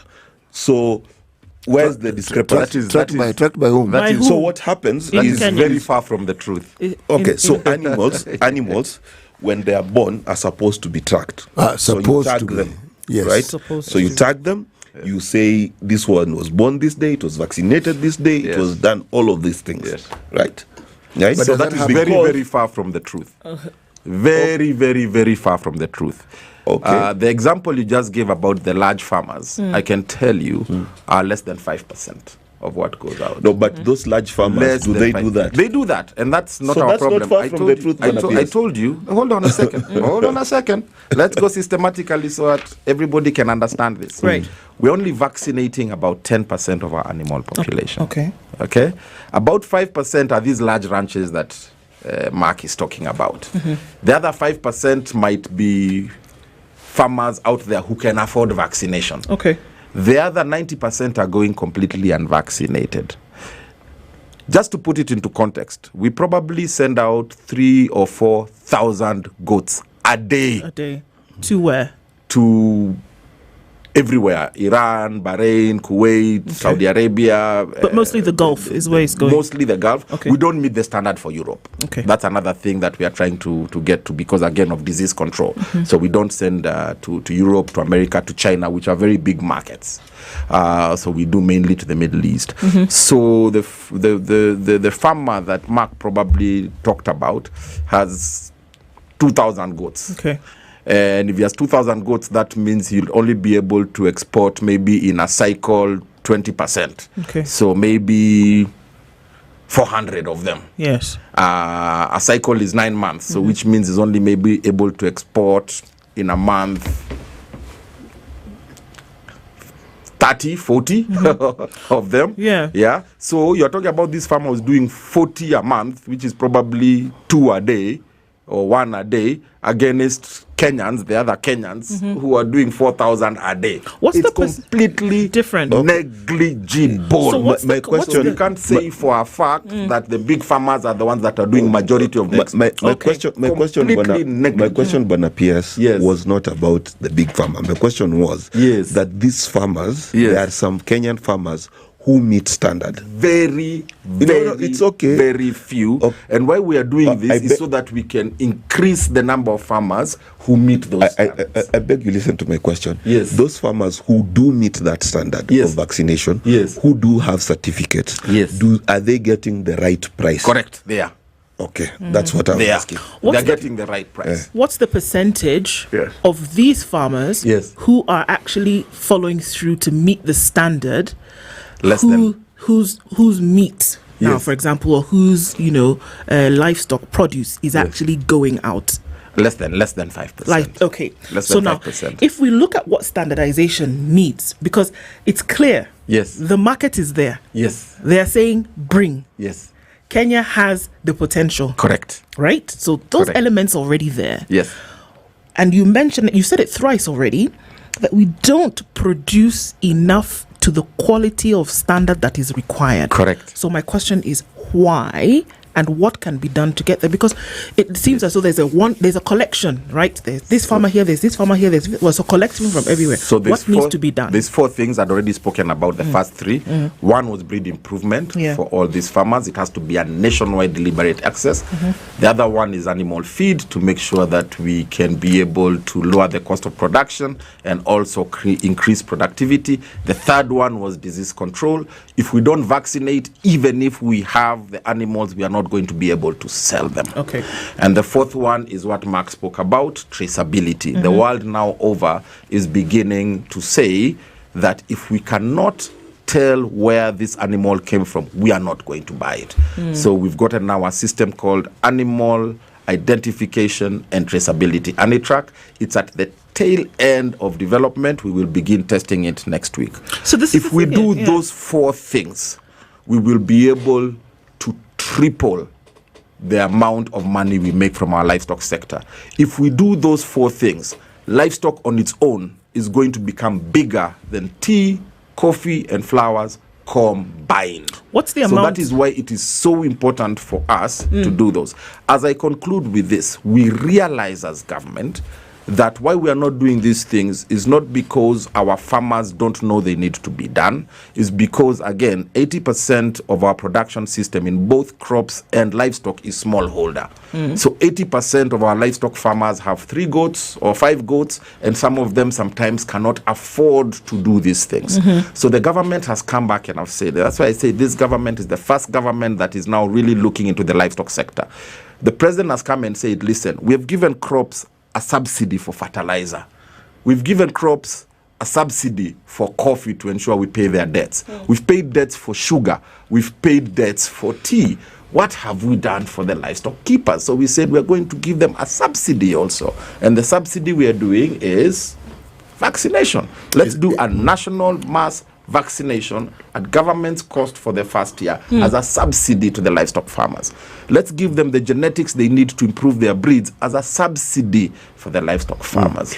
We are now looking at subsidizing even the animal feed producers so they can bring down the price of especially chicken and feed food, which is extremely high, again to give a subsidy for the people who grow that. Currently, and what then you will what see is the the productivity percentage that comes up of our exports and contribution to GDP that livestock currently occupies? What percentage? We are probably exporting about 80 billion shillings. GDP now is what, maybe 11, 12 trillion shillings, so it's very, very, very negligible. But we will be able to get to, and most of it is dairy, by the way. But we should be able, with these interventions, we should be able to surpass many crops. Okay. Beyond vaccination, yes, we have drought in this country. Yes. And the place in the country which has the largest number of livestock are prone to this particular drought. Yes. What, in addition to the vaccination, is the government doing to ensure that when drought comes along, because it will, it doesn't deplete the livestock resource as it has done in previous years? Yes. So we are doing three things for drought, and we are calling it resilience. Number one, which is ongoing, and we have surpassed our targets by more than 50%, is livestock insurance. By now, we should have been able to insure 125,000 herds of cattle. We are, I think, at 180,000. How the insurance program works is you're not insuring the livestock in case of death. You're insuring the livestock so that when the drought comes, you can give a payout to the insured to go and look for feed. Okay. So that's the first one. The second intervention is around feedlots. So we are now saying, why don't we get feedlots as fattening centers and off-takers for livestock at the community level? Okay. We've started with 3 that are complete and just about to be operationalized. One in Chemogoch in Baringo, one in Hadado Wajir, and one in Meru in Tigania West. How these feedlots work is you will have all these herds of livestock in the villages, and when drought hits, then they will come and bring the animals to the feedlot. The animals will be weighed. If the animal weighs, for context, 100 kgs, we will pay them money from the feedlot, that 100 kgs. Then, because the feedlot has enough feed and irrigation, we will fatten that animal to 150 kgs and then go and slaughter it, so harvest it. Okay. That extra 50 kilogram will be shared between the owner of the feedlot, which is the local cooperative, and the owner of the livestock. So they'll get a bonus of another 25 kilograms. And this is something that's happening now, or something to happen? This is something that's happening now. The infrastructure is complete. The third thing, I spoke about innovation in terms of the kind of pasture that we are producing. There is now grasses, CT, like alfalfa, like the Junkao grass, that can grow with very, very little water. And if you go to Mandera and to Wajir, right now, I can send you guys pictures later, you'll find grasses as high as your height that is being grown in those SL areas. And again, that's really going to be able to help ensure that we do not lose our animals anymore to drought. Let's take a break on that point, and then we can come back and continue with this, because it's interesting to understand then what is going to happen to mitigate some of these things. And then look at how it can be a definite contributor to the economy. It's important for us to note. Principal Secretary in the State Department of Livestock Development, Jonathan Weke, is our guest this hour. And remember that at some point, a medical bill is going to crop up into your reality, and it shouldn't break you. One hospital bill can wipe out your savings in an instant. We've seen it all happen because someone falls sick and suddenly there's a WhatsApp harambe. But what if you never had to do that? What if you never had to beg for help? What if, instead of worrying about money, you would just focus on getting better? Jubilee Health Insurance has a plan for you. Whenever you need inpatient, outpatient, maternity or family cover, they've made it affordable and accessible. Worried about cost? You don't have to with the Lipa Pole Pole. You get full coverage immediately and pay in installments. It's easy, it's manageable for as little as 200 shillings a month, and you have access to telemedicine, you have access to free drug delivery and hospital navigation support. All you need to do is send the word health to 40643, that's 40643, or call 0709 949 000. Jubilee Health. Be ready with Jubilee Health Insurance. This is the Situation Room, the only way to start your... Medical emergencies don't wait for payday, so why should you? Picture this. You or a loved one falls sick. The hospital bill, sky high. The stress, overwhelming. But with Jubilee Health Insurance, you don't have to panic. Affordable health covers from just 200 shillings per month. Lipa Pole Pole. Get covered now. Pay in easy installments. Access to over 800 hospitals plus telemedicine and free drug delivery. SMS Health to 40643. Call 0709 949 000 or visit www.jubileeinsurance.com. Jubilee Health Insurance. Your health, your peace of mind. Some days just have you feeling, you know the ones. Very few aha moments. Just moments. Maybe even a few because how can a day this good feel so meh? But then, you realize your moment of escape is a cup of indulgence away. Delamere. Get lost in rich, creamy, flavorful bliss with every spoonful of Delamere real fruit yogurt. Indulge in the moment. Running a business in Kenya and struggling with slow, expensive cross-border payments? With Verto, you can send and receive money globally, faster, cheaper, and hassle-free. Pay suppliers, collect payments, and expand internationally with ease. 49 currencies, 190 plus countries. One powerful platform. Better rates, faster settlements, secure transactions. Global payments made easy. Sign up today at www.vertofx.com. Verto, your global business payments partner. The weather with SpiceFM. Temperatures at 16 in Nairobi, is 14 and sunny in Nakuru with 14 and sunny conditions in Nyeri, 15 and sunny in Eldoret, while Mombasa at 26 is mostly sunny. Malindi is sunny at 27. It's 20 and sunny in Kisumu, while Kakamega at 18 is sunny, and Kampala at 19 partly sunny. Dar es Salaam at 28 is sunny through Wednesday. 19 and partly sunny in Johannesburg, while at 27 Mogadishu is sunny, and Addis Ababa at 14 sunny as well. Lagos is clear at 27 with cloudy conditions at 25 in Kinshasa.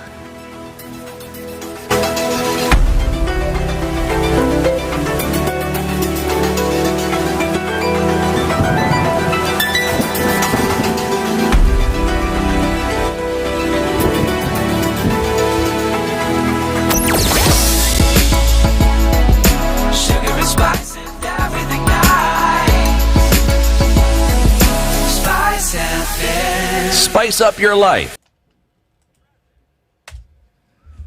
All right, we are in traffic hour this morning. A quick look at what is clicking. Coming in from Langata Road, heavy traffic all the way from Uhuru Gardens. And it's going to take you through towards Aerodrome this morning. As you come off of the Thika Superhighway, we have equally as much traffic here.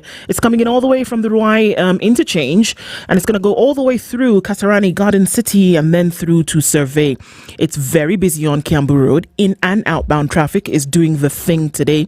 Limuru Road also extremely busy, and you'll see a lot of traffic coming off of Ngong Road and Waiaki Way as well. Not much more to say than keep your wits about, because you're going to need them this morning. Try to keep things moving. Let's talk SpiceFM KE on X, hashtag The Situation Room. Mature, intelligent talk every morning. Spice up yourself.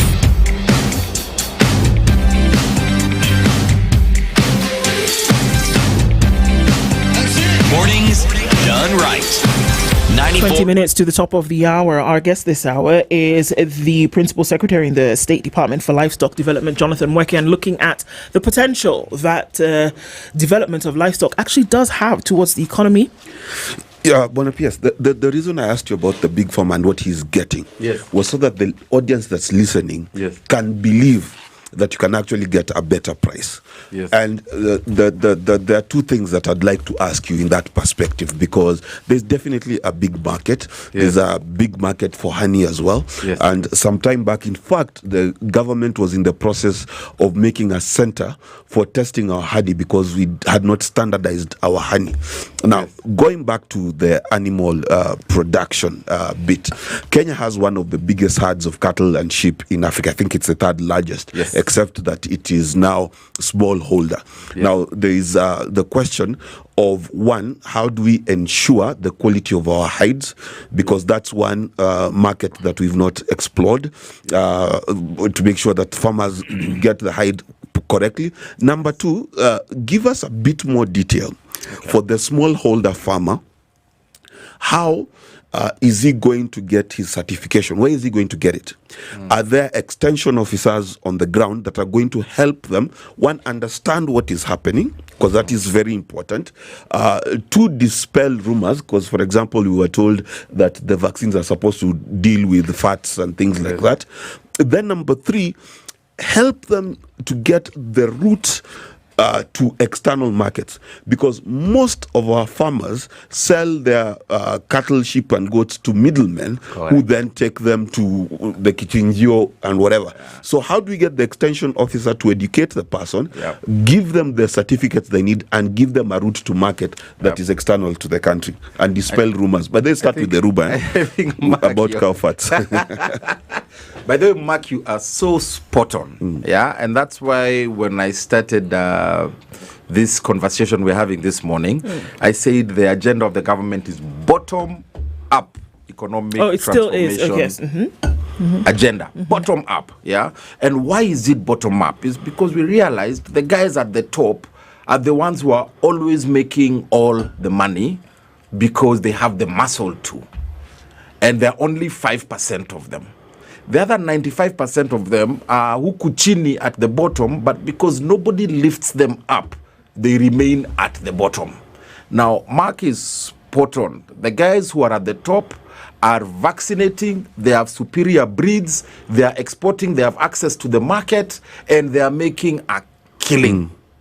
And we know them, they are big brands around here. They are making a killing because livestock is an extremely profitable industry.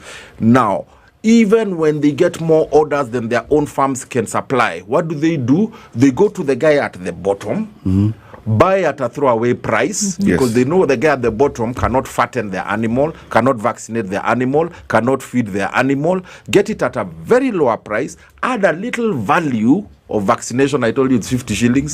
For the cow, it's 150 shillings. Add that little value and make 2,000% profit off the small guy. And that's why now government is saying, why don't we help the guys at the bottom? So, Mark, you're absolutely right. How do we help them vaccinate their animals? Now, misconception.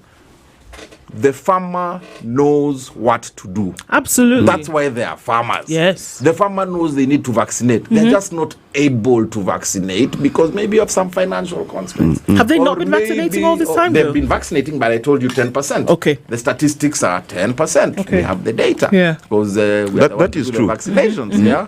And why? Because how do they access the vaccine? Sure. From whom? From who? Let me tell you, like right now, the study we were told, is that we are only able to deliver 14% of what the UAE and Saudi Arabia are looking for. Yeah, without touching Oman and the rest. Yeah, just those two. Only 14%, which means there's an 86% of our livestock that they want that they can't get. Now, on the other hand, my auntie in a place called Tiva in Kitui Central is trying to sell a goat to pay school fees and has walked from market to market to market to market and cannot find somebody to buy her goat for 5,000 shillings, while the guy from Dubai is saying, I'll buy it for 8,000 or 9,000 shillings. So, market linkage. Why can't we make my the connect? auntie knows that she wants to sell her goat, but she has no idea on how to get her goat to Dubai. That's where government is coming in to ensure that now we can help our people with access to market. So what have we done? One, I've talked about the interventions of the subsidies we are giving the small guy so that they can up their quality and they can also be able to make money from their livestock. But two, livestock has been completely unstructured. So we've already begun the process. As we speak, I have a team in 21 counties doing what you call aggregating smallholder farmers into livestock production units or cooperatives, as you are, right? Dairy is a little bit organized. Tea and coffee is extremely organized. Livestock is completely unstructured. The only structure that is probably there very little is in the northern Kenya with the pastoralists, because they structure themselves around clans. Right. Yeah, and that's why you see the animal is blended for this clan, for this clan. But how can we put them in units so that you take 5 cows here, 5 cows there until they reach 1,000. Then you form a cooperative with that 1,000. Then you now give them inputs and subsidies through e-voucher system like fertilizer through that cooperative. So you give them their feed subsidy, their genetic subsidy for breed improvement, their tagging for traceability, and their vaccination through that, and their insurance through that subsidy. Yeah, I mean through that cooperative, and then you give that cooperative an off-take agreement and you link them directly to the export market. Okay. Which is what our president has been doing when he travels. He signed the Comprehensive Economic Partnership Agreement with UAE. The first one UAE has signed with a country in Africa, signed the Economic Partnership Agreement with the European Union, which has given us access to 27 countries in Europe, duty-free, quota-free, accessing a market with a joint GDP of $19.8 trillion. Now, I hear what you're saying. The markets are open, but we can't push anything through the door because we don't meet the standard. And that's the bane. So government is helping the normal Mwananchi to bring the standard. Just let me finish my thought. Just 1 second. Just to finish with Mark on the vaccination and the misconception. So why I was saying the farmer knows what to do is right now, though, under this mass vaccination program, we have vaccinated Embu, Tharaka Nithi, Laikipia, Kitui. You saw us last week in Northeastern, where with the president, we were able to vaccinate Garissa, Wajir, and Mandera. And guess what? We did not go look for those animals. The farmers heard that at this market, the government is doing a mass national vaccination program. They brought the animals voluntarily, which means they know they need it. They know what to do. They just did not have the means to do it. And now the government, through a subsidy, has given them the means to do it. So you will see a huge talk on whatever. So this whole rumor that the farmers don't want this, the farmers don't understand this is just talk amongst naysayers who are very adverse to change. P.S. I think it's necessary to look at the 4 issues that you mentioned as a whole. Because sadly and unfortunately, the only thing that came out from those 4 things was the vaccination aspect of it. And it was met with such, vitriol because of the fact that it was not couched in all the proper information and communication that it ought to have been. And sadly, that's the bane sometimes of government, that you don't talk about the things that you do in whole.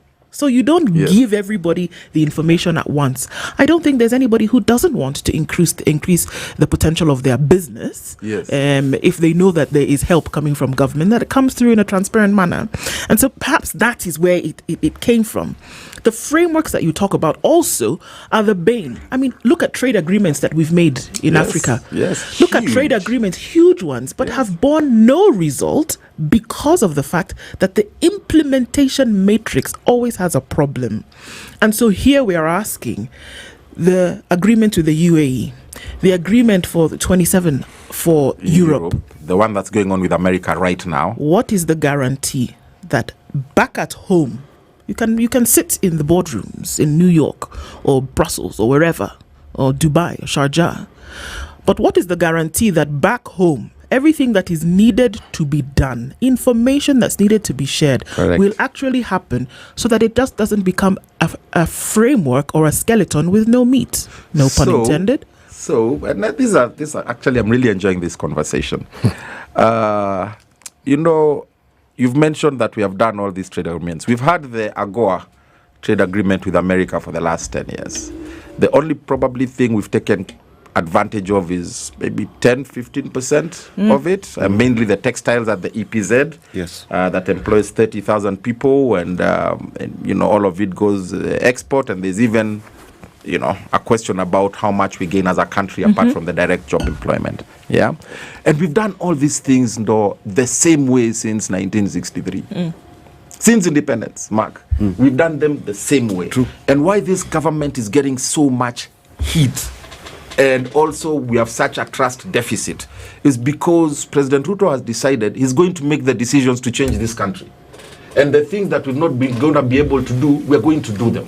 And that change is what is causing uncertainty. Because people are like, hold on, let me tell you. People are like, why are we starting mass vaccination now? Why haven't we done it since 1963? Simple, because we have never focused on ensuring we're empowering our farmers. Now we have decided we are going to empower our farmers. And what do we need to do to empower our farmers? To get market and put money in their pockets? Vaccinate. The housing program. We have slums in Kibera, in Kawangware, in everywhere there are slums. So the president comes and says, listen, I want there to be no slum in this country in 10 years. We're going to build affordable housing. And ask you to pay for it. It can't happen. It can never happen. It's not possible. So it's the change that people are not whatevering about. Let me just finish. It's not the change. Let me finish my thought. Let me finish my thought, because we've done such transformation stuff. Like right now I had the conversation about the buffalo. We've been working on this thing since December of 2023. And who have you been telling? There's a whole people who need buffaloes. You would not know because you don't need a buffalo. No, it's not that. No. In fact, I am glad you have mentioned the buffalo, and I'm glad you have framed it the way you have, because that is actually the heart of the matter. And that's exactly what we said. That where's the market? Who's breeding them? Exactly. CC, ask your question. Yes. My question is a simple one. Yes. You bring... Mutai Kagwe tells us there are buffaloes. God knows what is going to happen to the buffaloes. Yes. The president does the same thing about vaccination. Yes. What you've done today is what should have been done. Exactly. Yes. You pronounce it, the president has said, then there is information across board in the same manner as you have. So we know, these are the details of what the president meant. Yes. Most times there's a pronouncement vacuum. So we fill in the vacuum. These so-called naysayers that you say, that's what happens. That's good feedback. Something is said and there's nothing from the respective departments and ministries to back it up with details. So and the thing goes like wildfire. So the public sits back and says, what exactly? There was the issue of vetting. Yes. We've always vetted. Always. Correct. And everybody is vetted. Northeastern Kenya were vetted more than others. The president says, I'm removing the vetting.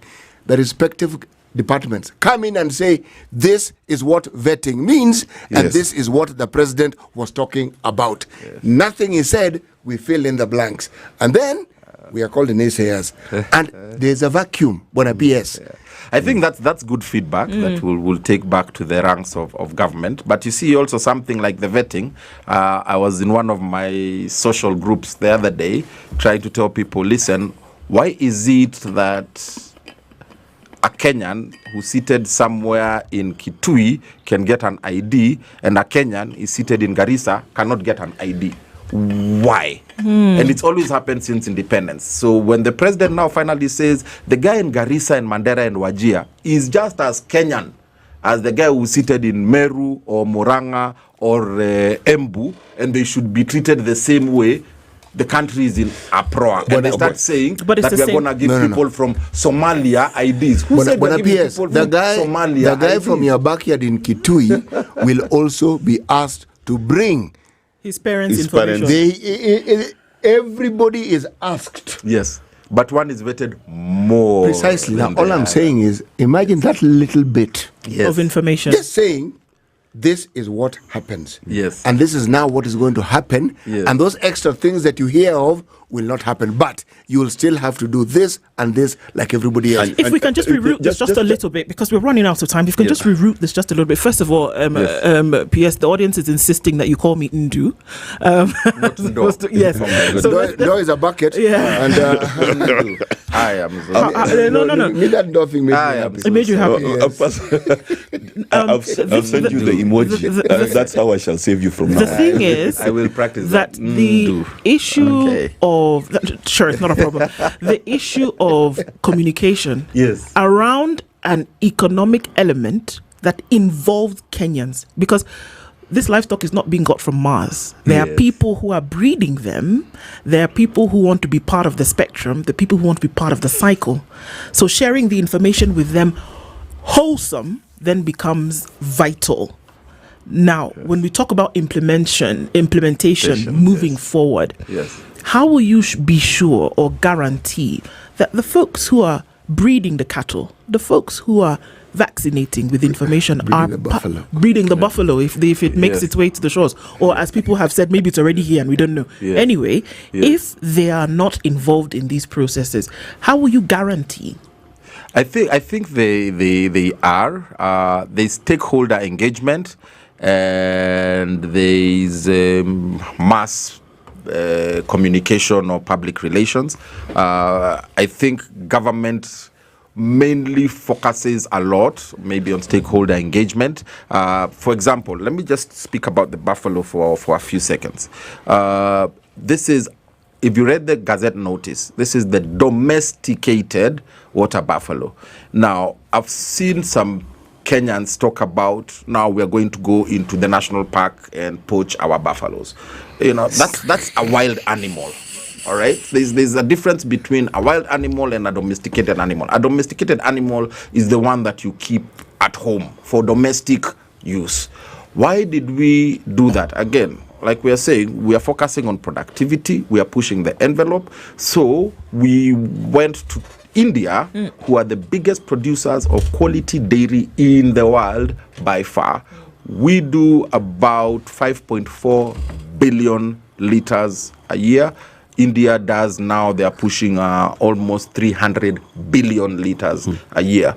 Yeah. And we went to form a partnership with them, because when President Ruto went to meet Prime Minister Modi in December last year, and they spoke about the dairy sector. And since India has been the most successful in the world in the dairy sector, the Prime Minister told the President, if you can bring your team, we can partner and we can help you guys transform your dairy industry. So 2 weeks later, the President sent myself and a team from Livestock and from his economic transformation team, and we went and spent 2 weeks in India with the Indians. And we learned a few things about the domesticated water buffalo. They keep them at home just like they keep cows. Their butter fat or their nutrition value from their milk is 3 times as much as a cow. So the cow will give you about 3% butterfat content. The domesticated water buffalo, which is a cousin to the cow, will give you about 9. Yeah. What does that do? It enables you to make high value dairy items like cheese, ice cream, chocolate, ghee, butter. Do you see? Much better. You see? Right? Do you see how wonderful this is? And I'm sorry, because our time is actually running out. Yes, two more seconds. Yes, 2 seconds. I'll give you that. We've done 3 things about them. So one was about the dairy, and it was very huge. So for us to do value addition and get into the manufacturing sector, which we want to bring from 7.5% of GDP to 15%, then we thought, let's not just get white water milk from our cows? Why can't we get cheese, mozzarella cheese and all of that for our pizzas and everything? Number 2, we learned about their meat. The meat is very lean with half the cholesterol of cow meat. Number 3, we learned about leather. He asked about leather mark. They are hardy. They have very good leather because their leather is thick and of high quality. They are much bigger than your normal cow, almost twice as big. So you're able to get much more market for a bigger hide for your leather production and high quality. And then the cost of production is half of a cow because they eat very low quality feed, but they translate that very low quality feed into very high quality products, milk, meat, and leather. So they are very low maintenance. We came and we wondered, what do we need to do to bring this buffalo that has helped India transform their dairy sector and bring it to Kenya? And then we looked at our law, and the Meat Control Act allows the cabinet secretary to gazette an animal as a food animal, which means you can now get its meat and its milk. I hear you on that. And our time has come to an end. We met with stakeholders, we went to the AG. And the thing is that this information, I hear you, and this information having been shared earlier would have stopped speculation. And I hope that's something we can go away with today. Jonathan Mweke is the Principal Secretary in the State Department for Livestock Development, has been our guest this hour. Asante sana for being here. Thank you now very 2 much. minutes after 8. Very nice conversation.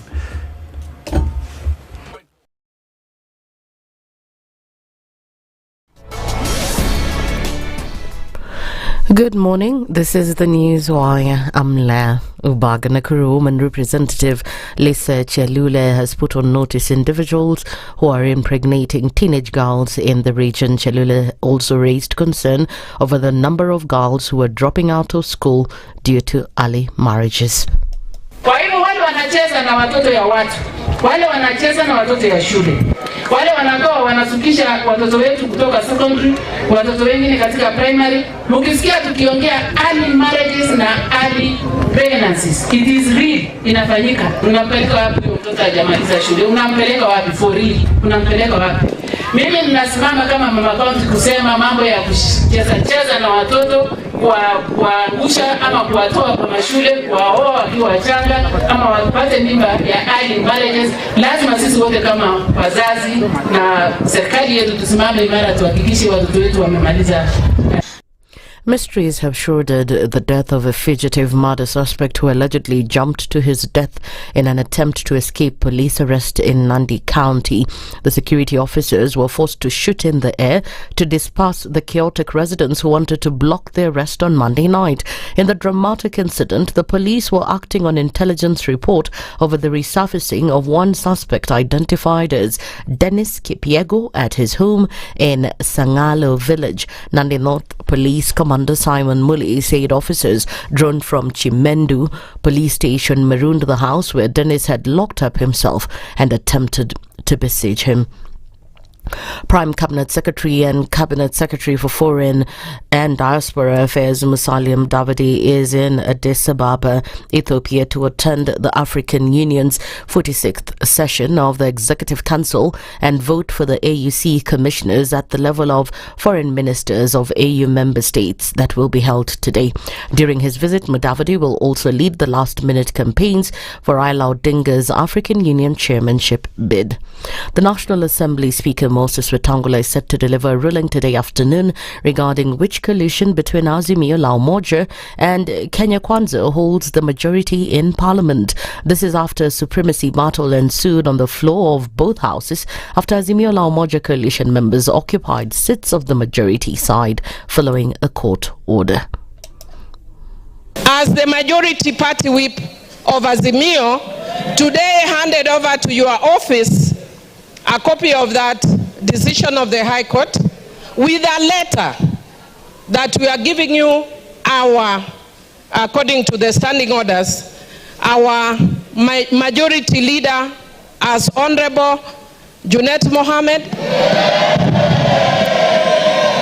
and Honorable Robert Mbui. Mr. Speaker, following the standing orders, Honorable Junet will thereafter then communicate me officially as the minority whip going by what the standing orders, but a majority whip. Majority. The Speaker, however, insisted that the court has no capacity or power to declare who is majority or minority, saying the matter lies squarely within the purview of the House. Night oil with my clerks and lawyers, sift through what you have said today, all of you, and advise you accordingly in the afternoon in a direction I'll give. Remember, as I said, the court quashed the decision and the ruling of the Speaker on the declaration of majority. The court has no capacity, has no power to declare who is majority and who is minority. That is a matter for the House. This is a matter for this House, and we will give you direction so that you can continue with doing your legislation, your oversight, and your representation roles in guiding our country. That's the news wire. I'm Leah Ubaga.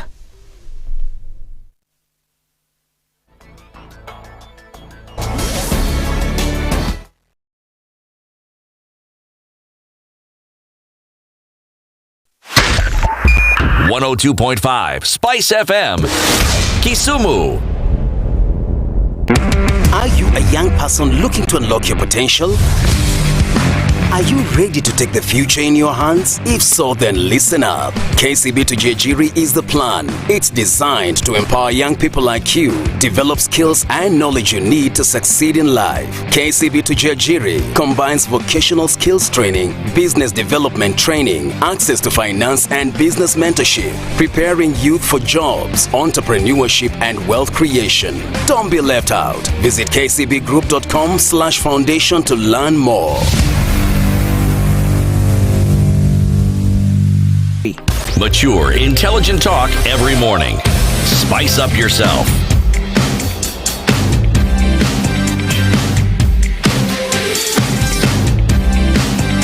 Mornings done right. 94.4 Spice FM, Nairobi. It's 8 after 8 and into the third hour of Kenya's biggest conversation this Wednesday morning, into the middle of the weekend, getting through it, having conversations that matter right here in the Situation Room. And as we continue, our audiences on different platforms, Karibu. Getting into it this hour, let me remind you that there are businesses that sometimes get so laden with how do we make payments? How do we make sure that my goods can get to me? How do I make sure that I'm not going to be charged exorbitant fees? How do I ensure that my business will continue regardless of the fact that I'm making payments back to back to back? How do I make payments across borders in different currencies? Well, Virtual FX has the answer for you. You don't have to worry about hidden charges. You don't have to worry about how long it's going to take for your payment to get from here to there.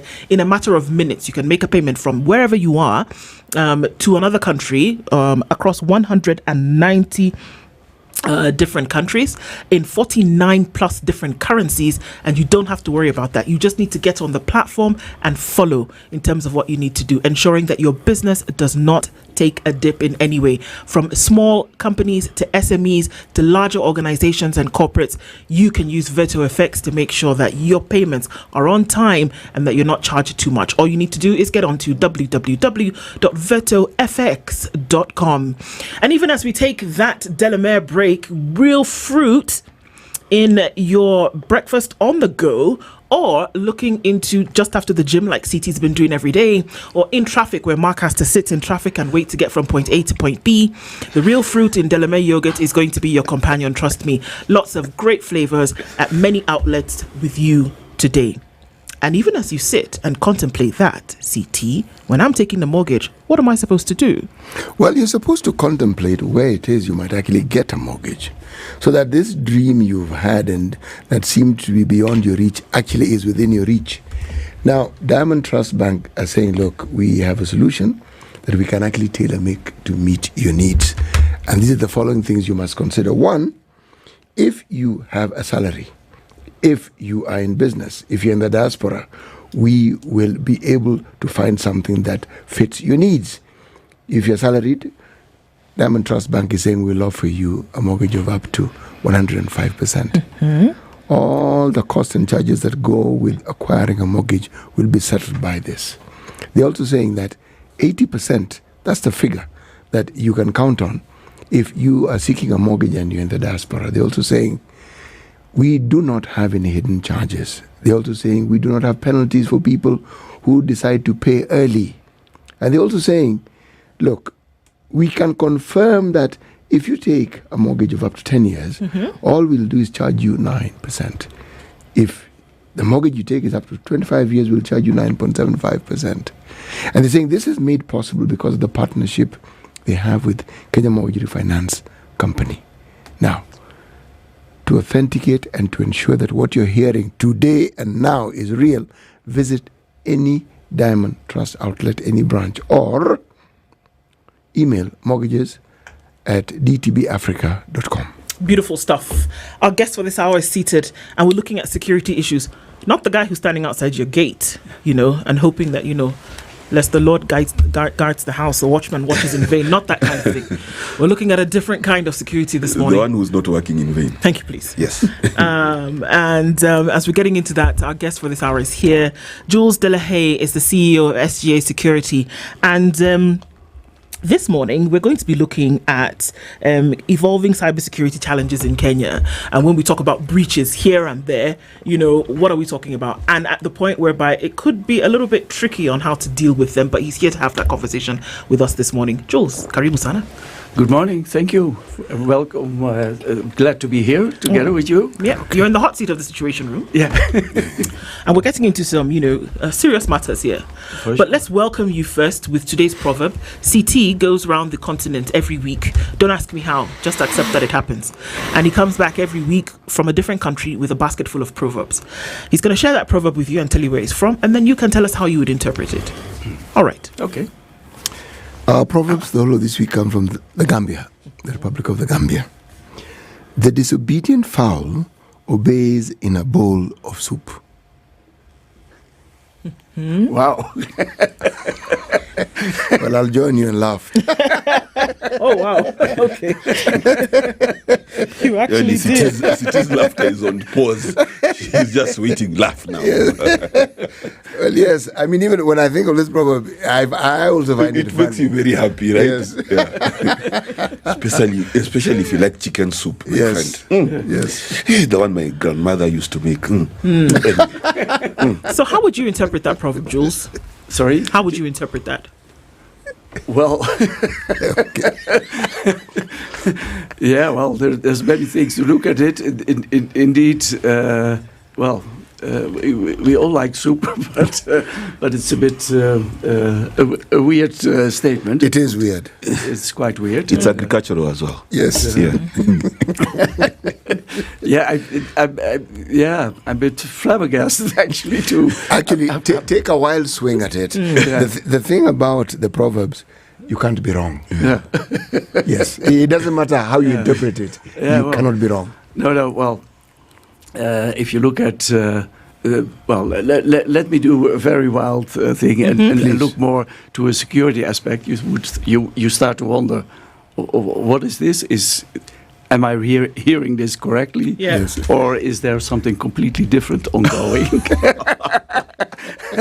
And it starts to remind me of Roald Dahl, who had fantastic stories. And is it really, are the things the way they look like, or is it something completely different? That is the beauty of a proverb, because you can attach any meaning you like to it. Yes. Exactly. But anyway, I like it. So. And we also thank you for avoiding answering the question. Yes. You've done that brilliantly well. But to give you an example, my grandmother always used to pick the chicken that was pecking the others the most. That is the one that became soup. Yes. So the one that seems wayward, yes, at some point is going to conform to the way that I want it to once I have control, and the control I have it in the soup. Tasty. So speaking about control, we're getting into that conversation, and let's start off with this: that according to reports from the Communications Authority of Kenya and cybersecurity experts, insider threats in Kenya are a significant concern, with studies indicating that over 80% of system-related fraud and theft in the country is perpetrated by employees or other insiders. It is not somebody sitting in some dark room somewhere remotely. It is within the organization, 80%. They've also gone to highlight the prevalence of the enemy within in Kenyan organizations, leading to substantial financial and reputational damages. Cyber criminals are increasingly targeting mobile devices, exploiting vulnerables in apps, unsecured networks, and phishing schemes to infiltrate organizations. But again, 80% of these are from within the organization. Yep.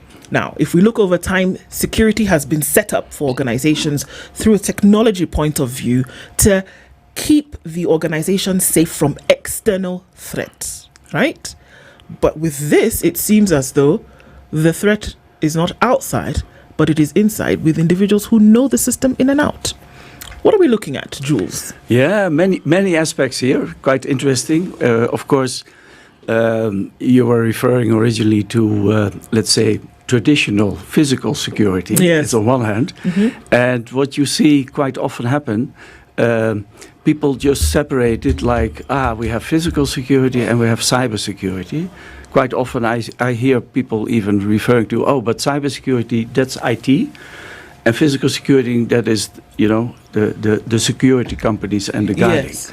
And of course, these things you can't separate. Coming to the statistics, just to start, there are indeed statistics that many crimes are, particularly burglary, also in cybersecurity, are indeed coming from the inside. But if you look at those statistics from the inside, it's a question, what type of cybercrime are we talking about, and how is it done? To give you an example, you mentioned the mobile phones. I have it here, and just every day I get spam and malware. Yeah. I don't know how about you, whether you even recognize it or not, but I'll give you one that just a few minutes came in. It's from a courier business. Important message. Sorry, we couldn't deliver your package. Yeah. Oh, okay. Yeah. Please push here so that you see the latest status where it is. I thought it was going to tell you that there are singles in your area near you. and that could be the case as well. But you push on it, but and why I'm referring to it, because if you say it's coming from the inside, now you're an employee. Yeah, right. You get emails every day, and sometimes it's emails like this. And if you don't check properly what that email or message is about, you're into it already. So it's now you who have given access to your system or to the company system outside. So you might not be aware. So it's not per se that you are now have become a criminal, but they are targeting, the criminals are targeting all of us. And a message like this, you think like, okay, a courier, I didn't call for a courier service, but you still feel, hey, I've missed something, so you push, potentially. And it looks quite genuine. It's the logo of the company. But there's one thing that we all should look at, is the email genuine? So look at the email address. Because now I push on the email address, because it looks like it's from the post or whatever courier service.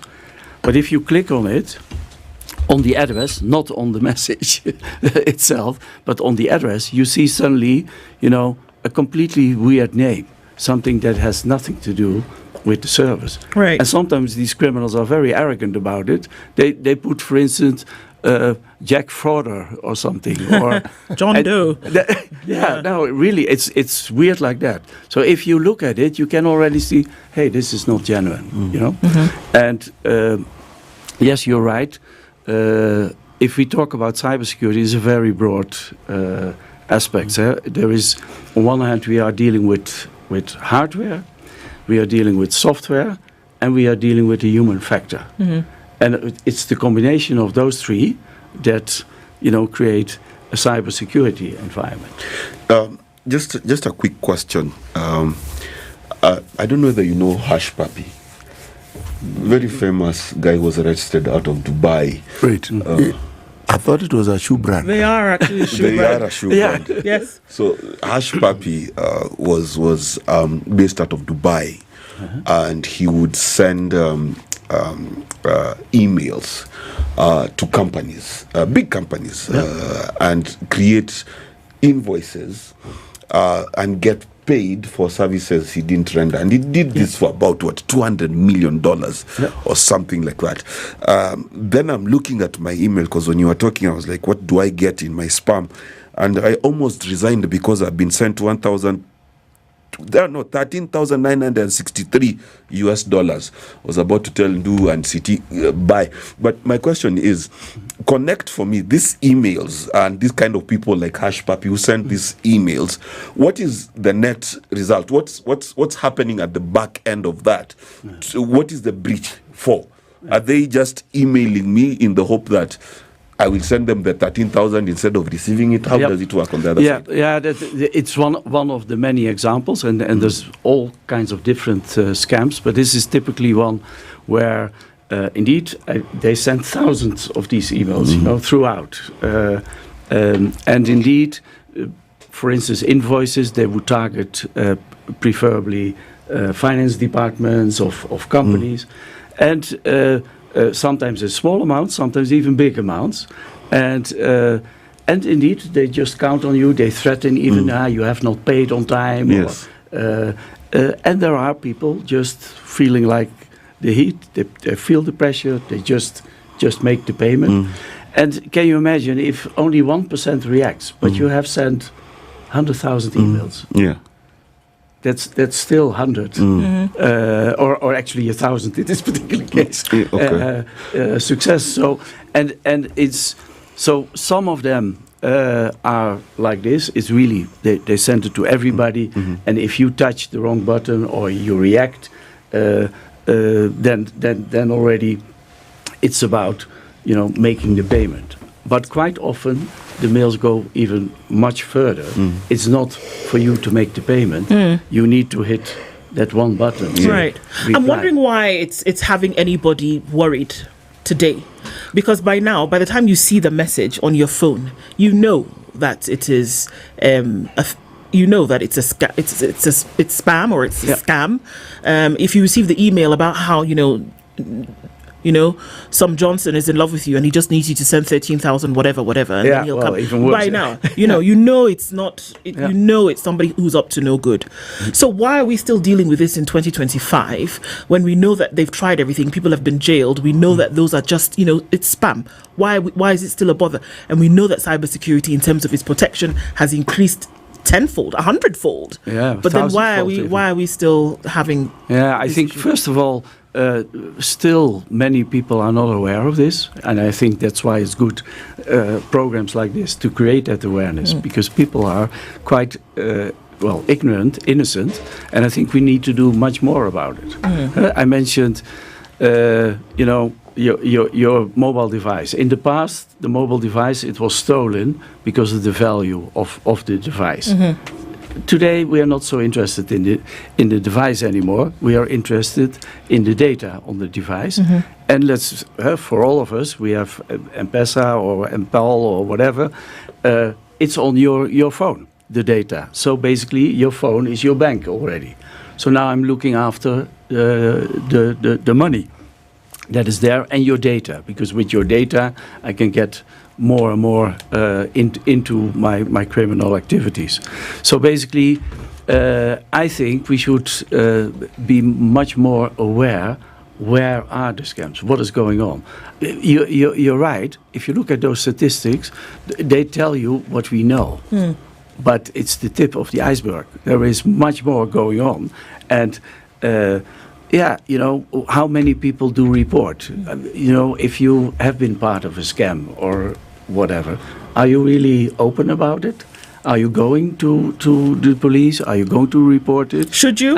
I guess that's the other side of security now, that if it's for some reason, if somebody comes to rob you in your house or, on the side of the road or, stolen your phone, the likelihood of you going to the police, for example, is very high.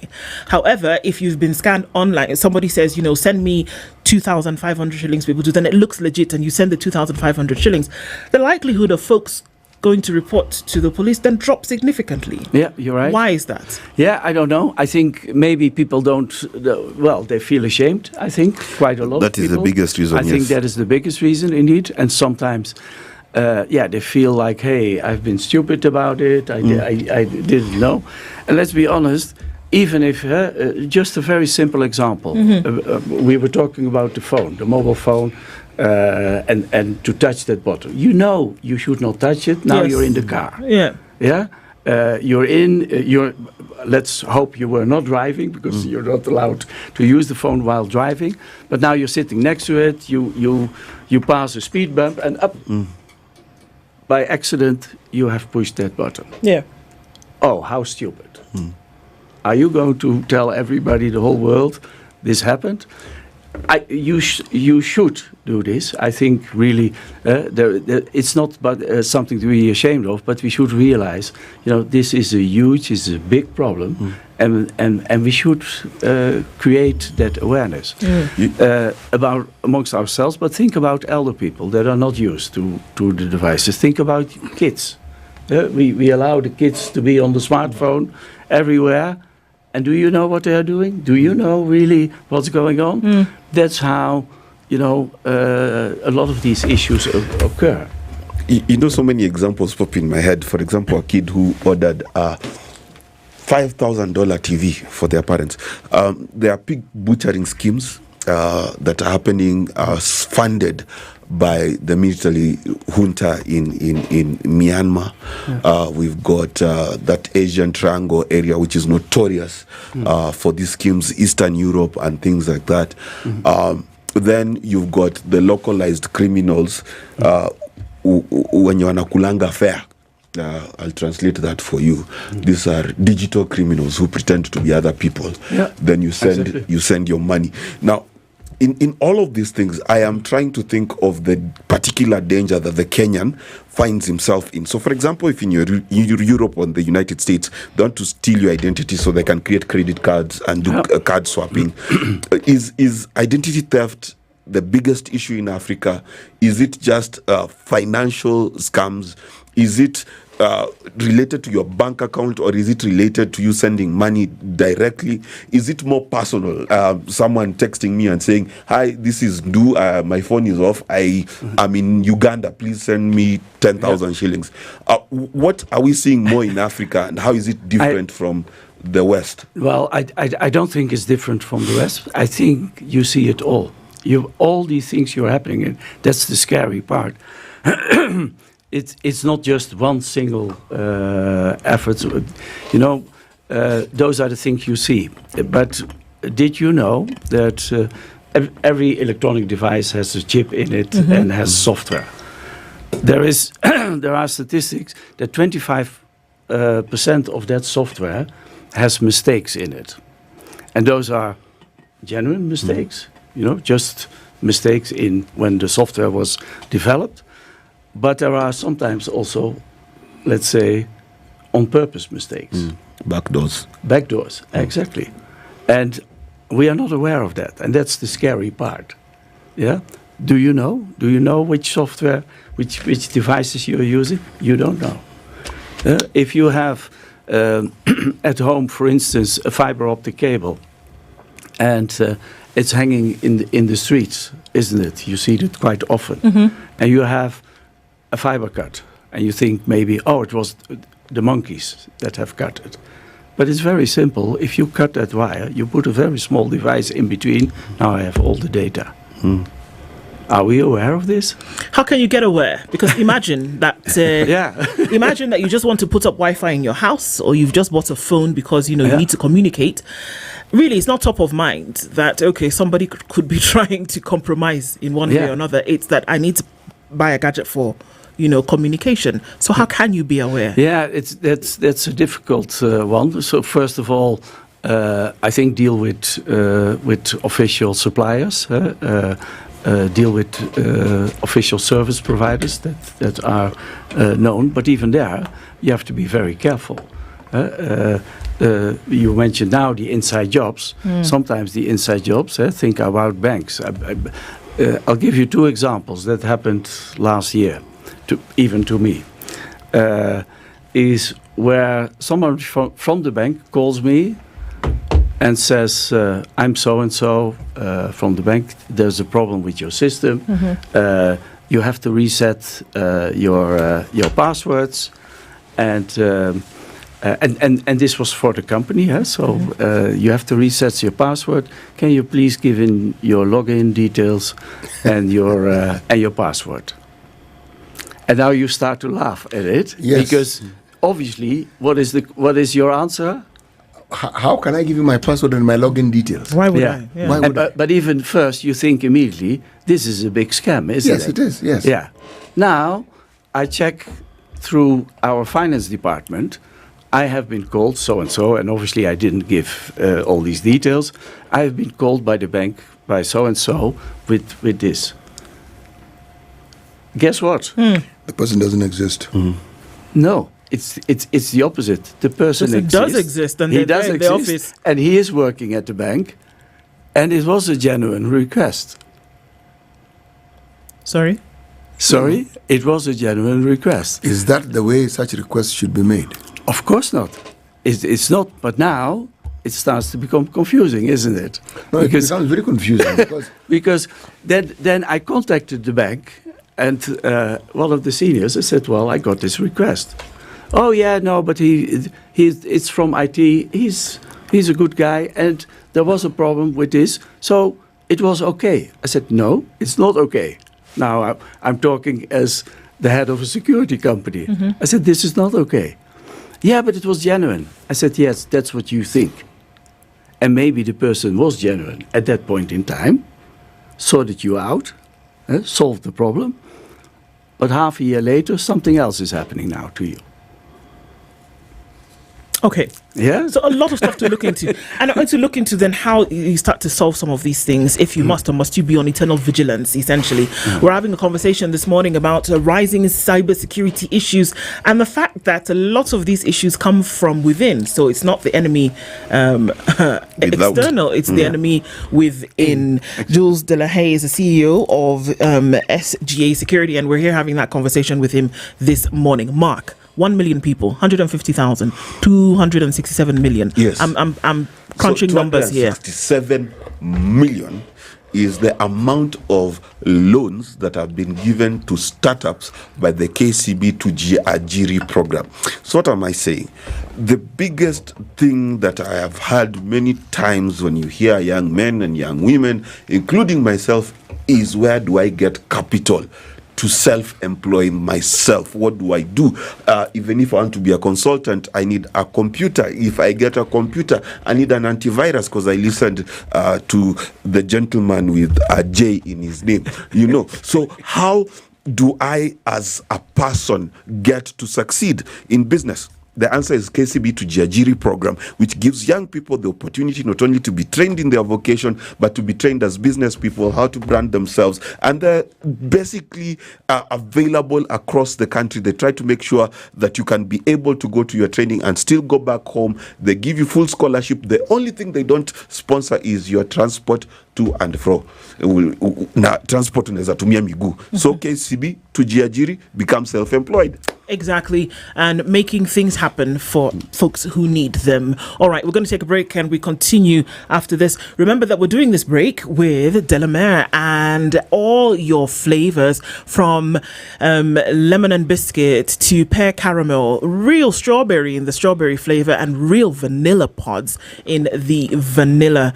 It's taking that break with Delamere, and you can get Delamere at any of your outlets around the country. It's the moments with Delamere yogurt.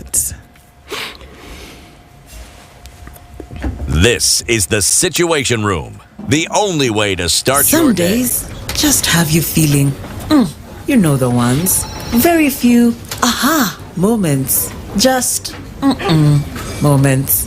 Maybe even a few because how can a day this good feel so meh? But then, you realize your moment of escape is a cup of indulgence away. Delamere. Get lost in rich, creamy, flavorful bliss with every spoonful of Delamere real fruit yogurt. Indulge in the moment. Running a business in Kenya and struggling with slow, expensive cross-border payments? With Verto, you can send and receive money globally, faster, cheaper, and hassle-free. Pay suppliers, collect payments, and expand internationally with ease. 49 currencies, 190 plus countries. One powerful platform. Better rates, faster settlements, secure transactions. Global payments made easy. Sign up today at www.vertofx.com. Verto, your global business payments partner. Worry free. The weather with SpiceFM.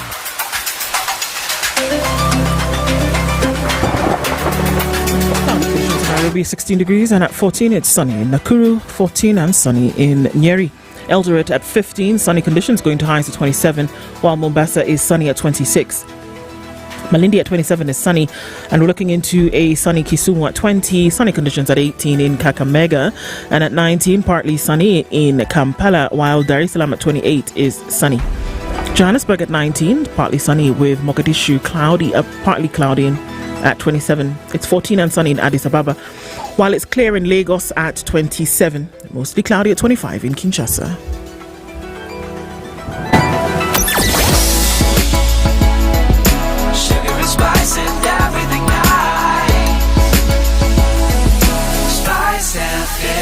Spice up your life.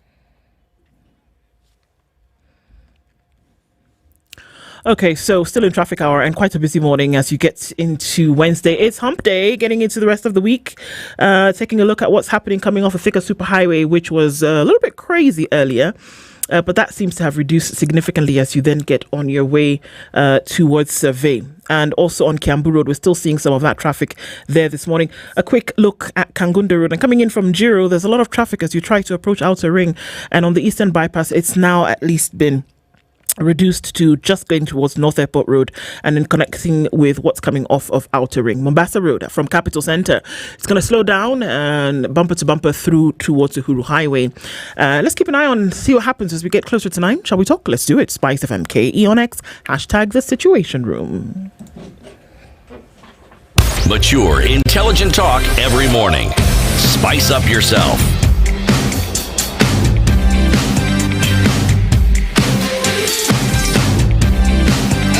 Mornings done right. 94.4 Spice FM, Nairobi. Do you have 200 shillings? 200 shillings every month will get you 6,000 shillings by the end of the year.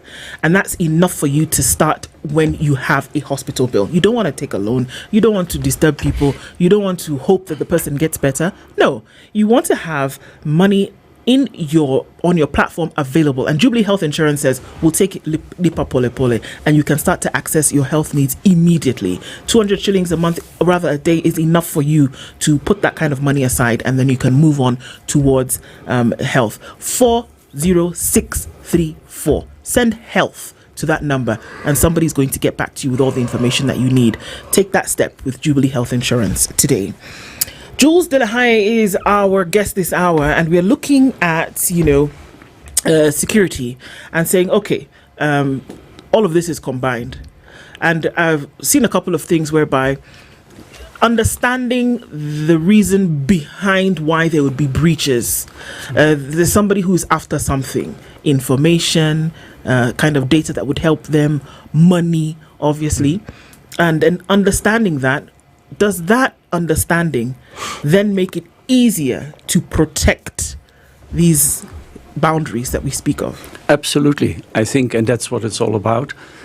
Quite often use common sense, but also if you've heard of the examples, how others have been scammed or robbed, or then at least you will be more alert. What are the tips and tricks there?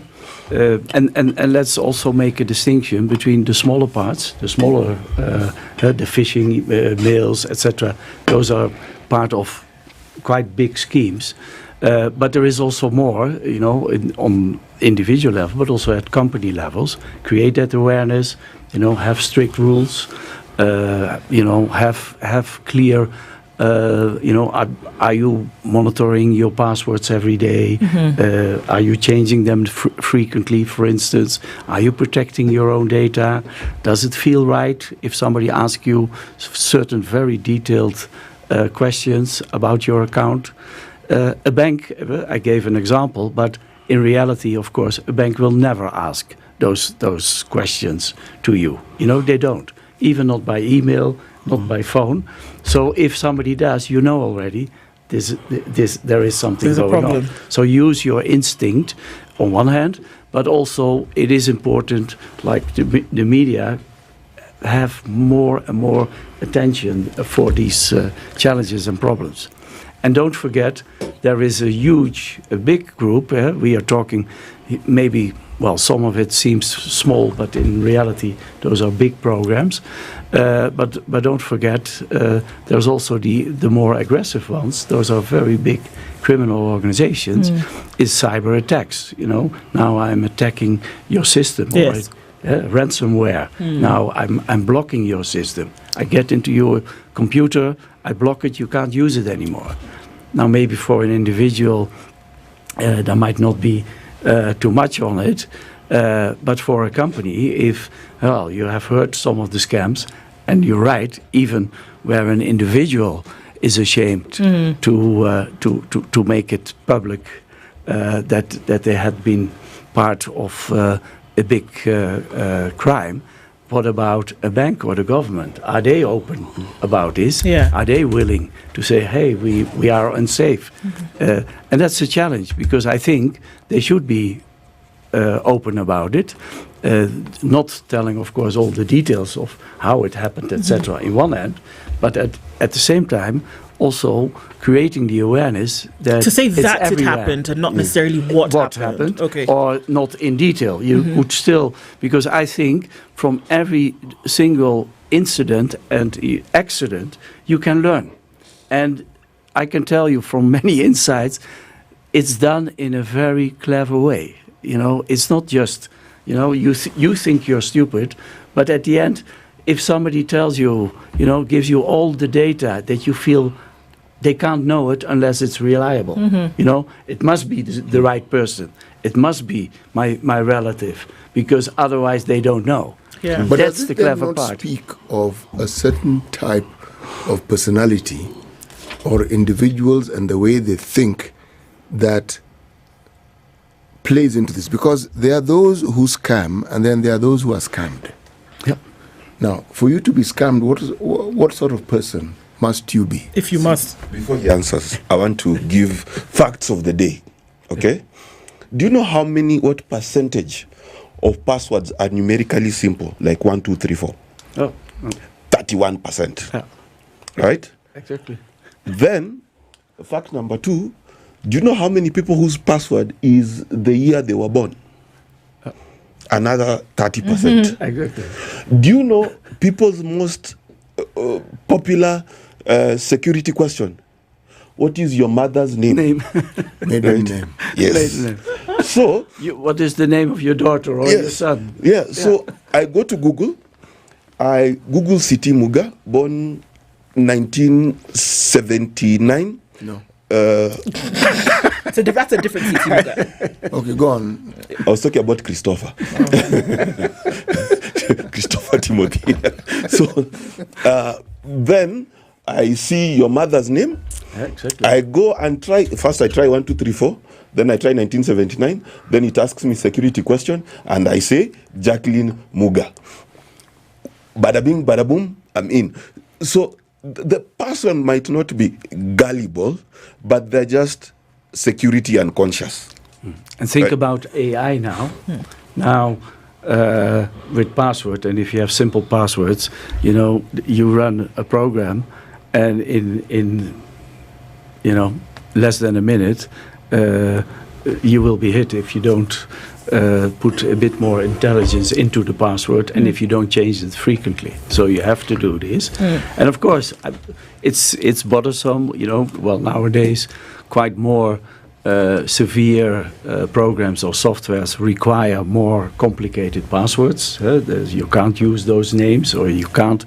You had to add certain signs or capitals or etc. to it. But indeed, changing the password is a very key thing. The question that I was asking is: are we saying that technology has made the enterprise of theft a growth industry, so that people aspire to be criminals, and because it is easier? Because from everything we're saying, we see criminal interns, people who are figuring out whether this is an occupation that they can be good for them. Then there's full-grown self-employed. Then you find a cottage industry, a couple of people who do this thing. Then you find the full-blown enterprises where it's not just one or two people. It is actually a setup. They are organized, and that is what they do, and they plan these things in enormous details. So, if I were to play the blaming game, then I would say technology has made this possible. Or are we living in times when human beings are more criminally inclined? I would for sure say, well, technology in itself, human beings have not changed over time. Criminality was there from day one, but so that has not changed. There's always a percentage. Think about the Nobel Prize. Why is the Nobel Prize? People abused technology, and that will always be the case. And yes, you're right. It becomes much easier. Those, the criminality, cybercrime is not, well, there are individuals, but in general, they're well organized people. So it's organized crime. And if I can rob you without you seeing me, in the past I had to take your money, your wallet. I had to confront you. You could recognize me, you could see me.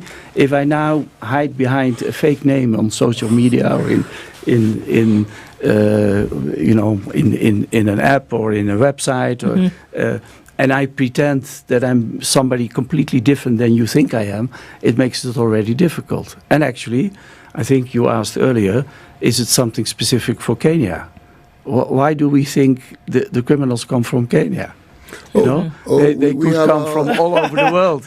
And I tell you, I tell you, they do come from all over the world, and the other way around. There are groups and gangs here in Kenya that don't, commit the crimes here. They commit them everywhere in the world. So it makes it more difficult to catch them. That's one of the challenges, because you have to understand exactly what the programs are, how they are dealing with it. It's more difficult to catch them, but there are also technology and means to counter. See, there was also the issue of those who are scammed. What is it that would make an individual more vulnerable towards scamming? Because not everybody is easy to scam. There are some who are much, much easier to scam. There are a few psychological tricks that are played. One is romance, loneliness, need for companionship. That's a big group. Two is greed and sunk cost fallacy. Who fallacy? Sunk cost fallacy. That guy. So what a sunk cost fallacy is how you feel like you've invested so much in something you can't pull out. I don't know whether you've ever seen someone conned in town. They've been told, give me your laptop, someone goes upstairs, then you find them there an hour later believing the guy will come back. That's a sunk cost fallacy. You think that you've invested, so it must come back. Somebody asks me for my computer. You give them willingly. And I give them my computer. It happens quite a bit. And you stand and wait for them to go and come back. And I'm in the middle of town. Yes. And this is somebody I know, someone I don't know. Someone you don't know. And I give them my computer. Yes. How exactly does that happen?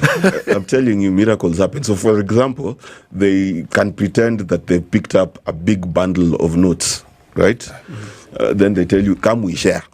I'm just giving you examples. But in the life of cybercrime, for example, this pig butchering thing, what was it? It was estimated that they raked in around $4-5 billion last year.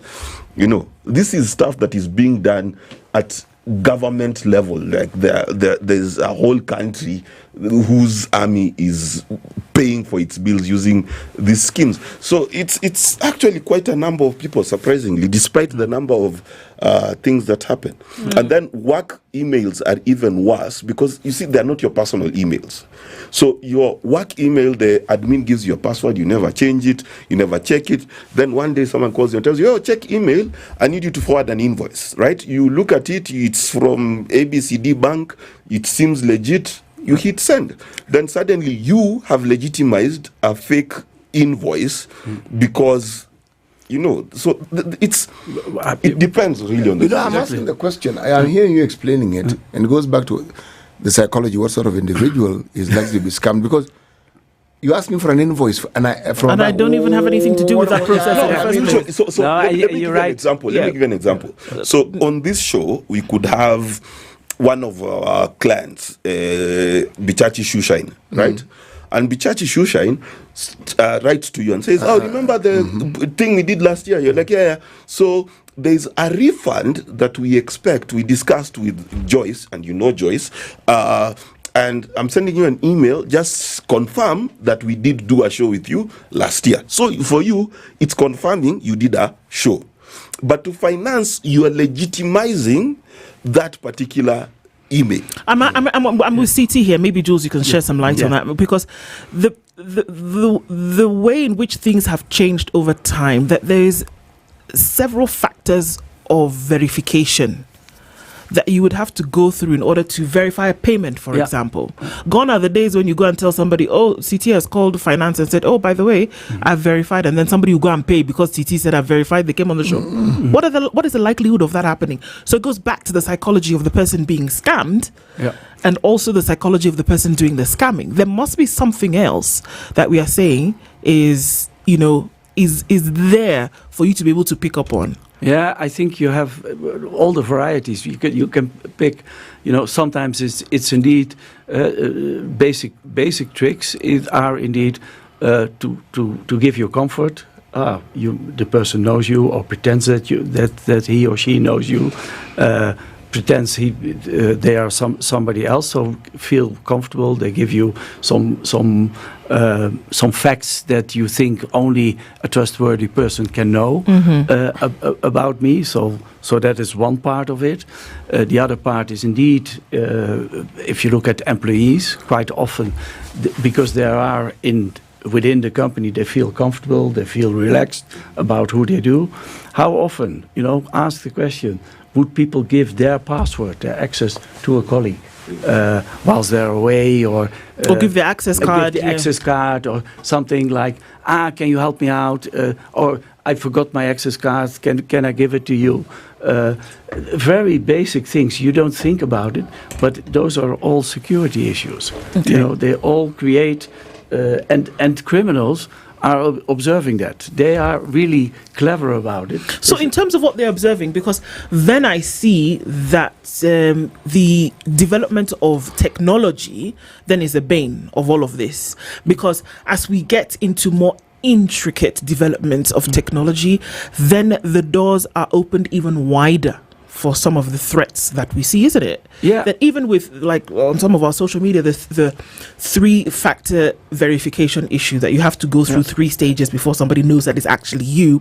But there's somebody who is, behind the scenes tinkering about to ensure that they can crack that as well. Yeah. I mean, how many times have you said, I got a message from CT, and you see CT the next day and say, I didn't send you a message. Yeah. So, I mean, we're still dealing with that even today. So isn't that a problem? Yeah. The more advanced we become in technological feats, the more advanced the threats are. Yeah, absolutely. And it is a race. It's an instant race, where let's say the good guys and the bad guys.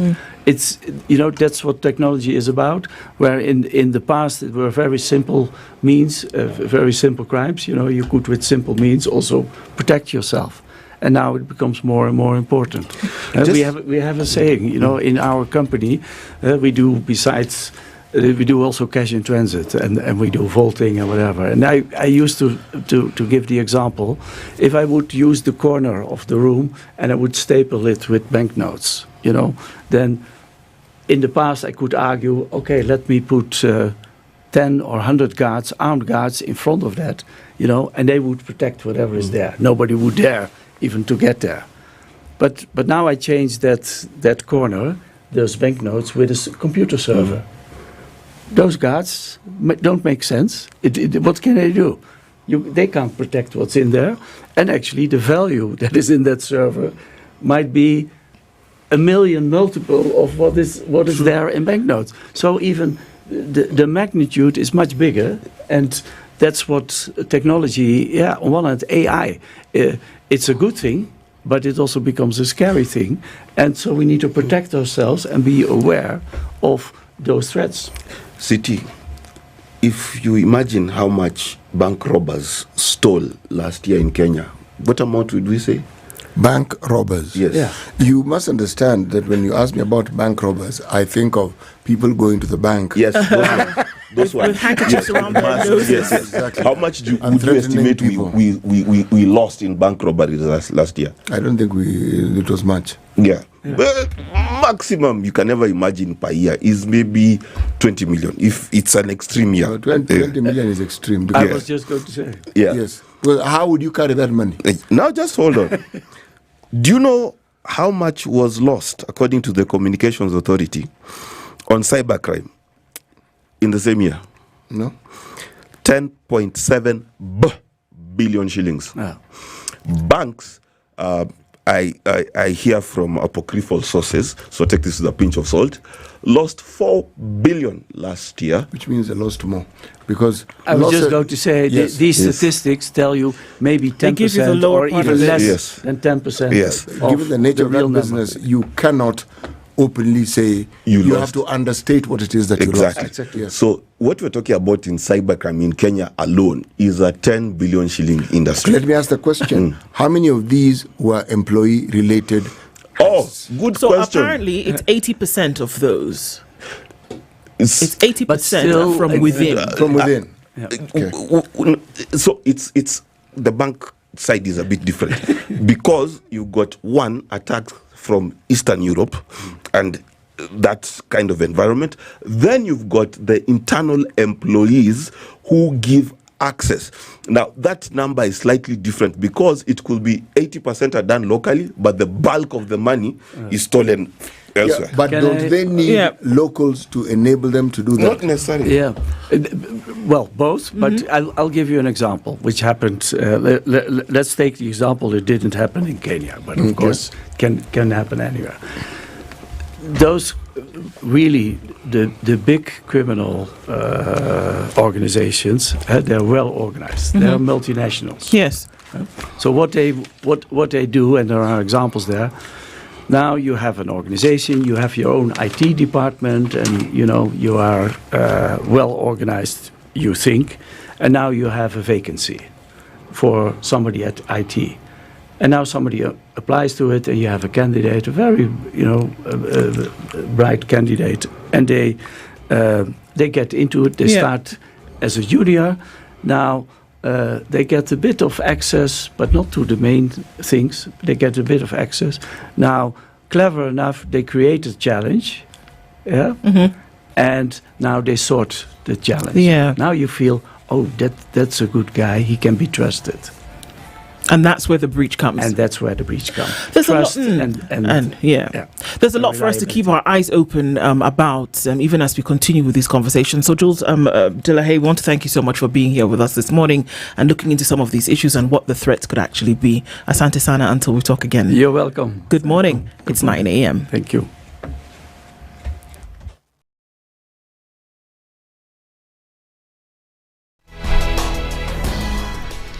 Good morning, this is the News Wire. I'm La.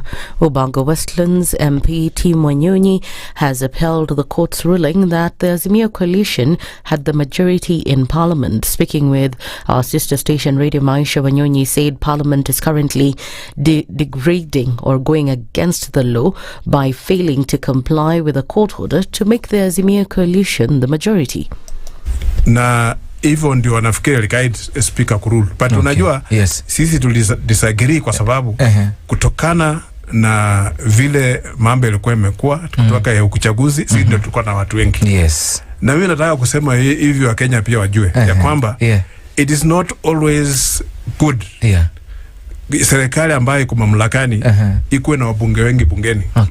Kwa sababu watakuwa nasukuma vitu zao zinapitishwa kwa njia ambayo sio mzuri. Kwa hivyo tukiwa na upinzani ukiwa bungeni na wabunge wengi kama sasa sisi ndio tungekuwa na numbers, tunaweza weka hii serikali on checks and balances.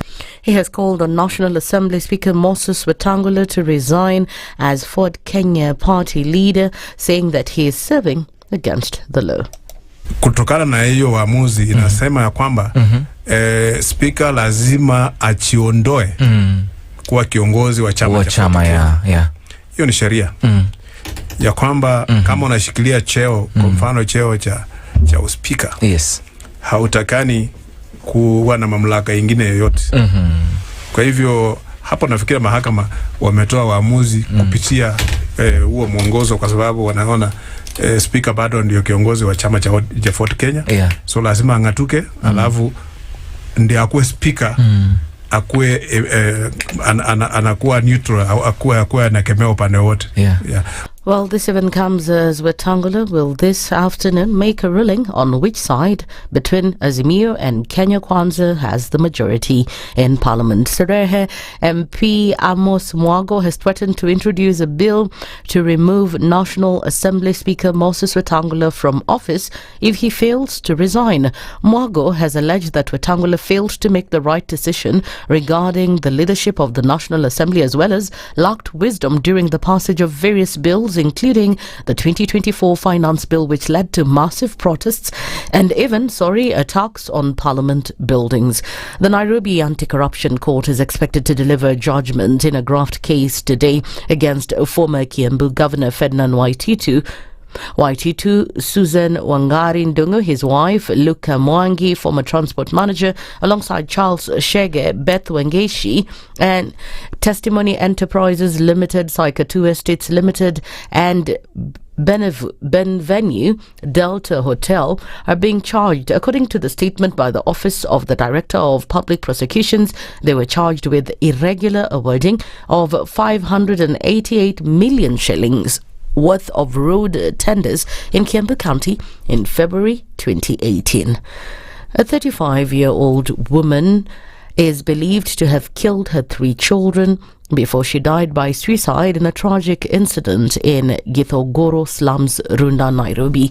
Police are investigating the incident even after the husband recorded a statement that saw their 3 sons, boys aged 6, 4 and 2, found dead in their house. The body of Monica Ndungu was first found hanging in her house with a bedsheet tied around her neck. It was then established that the woman strangled the children using a bedsheet before she died by suicide.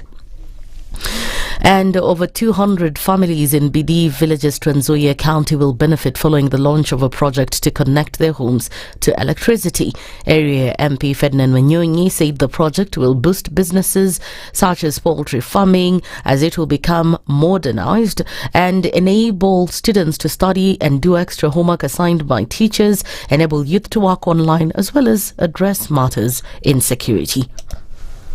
Nataka niwahakikishie kwamba wale mko hapa ya kwamba hiyo stima iko hapa. Contractor vile kijana mmoja amesema, na quite agree with him, ya kwamba wale ambao wanachimba hiyo mashimo ni vijana wetu. Hiyo stima tutakuwa na hiyo taa kubwa hiyo, na hiyo inasaidia kwa usalama. Wengine ni ya kwamba stima pia itatusaidia vile nimesema kufanya kazi usiku. Thirdly, mambo ya homework. Of course, na usiku watoto tunafanya homework. Hata wengine wanaongoja mpaka asubuhi ndio anafanya hiyo kazi yao. Mwalimu ametuma kufanya. Homework itafanya vizuri. Watoto wetu watasoma vizuri. That's the news wire. I'm Lea Ubaga.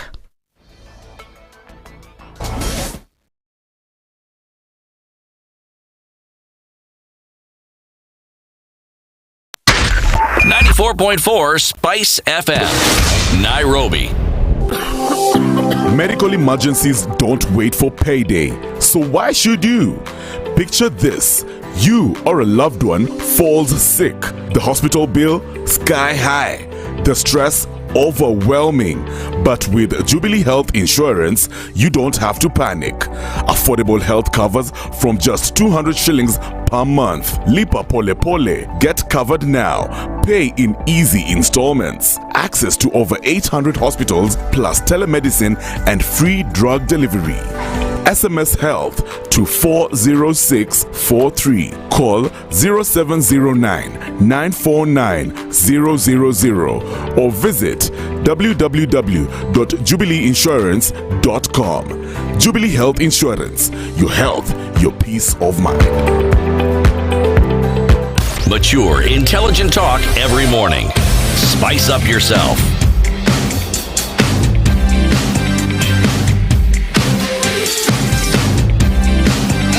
Mornings done right. 94.4 Spice FM, Nairobi. It is 7 minutes after 9 o'clock into the final hour of Kenya's biggest conversation this morning. Do you run a business? Do you often struggle with how to make payments, cross-border payments into another country in a different currency? Well, let me tell you, if you've struggled, your struggling days must come to an end today, because I'm telling you about VirtuFX. VirtuFX is the platform whereby you can actually make sure that you can make these payments, receive payments in minutes. You don't have to wait for the proverbial 3 days. You don't have to say, okay, so well, they charged me X amount, but I'm seeing other charges on my statement. You don't have to worry that, what they charged you is going to be close to the amount that you're paying in the first place. No. You don't have to worry that, maybe you sent the money and it will not get there. No. On this platform, you have so many things that are in check. If you're running a business in Kenya and working across the borders, can sometimes be a real headache. It can be a heartache. High fees, limits here and there.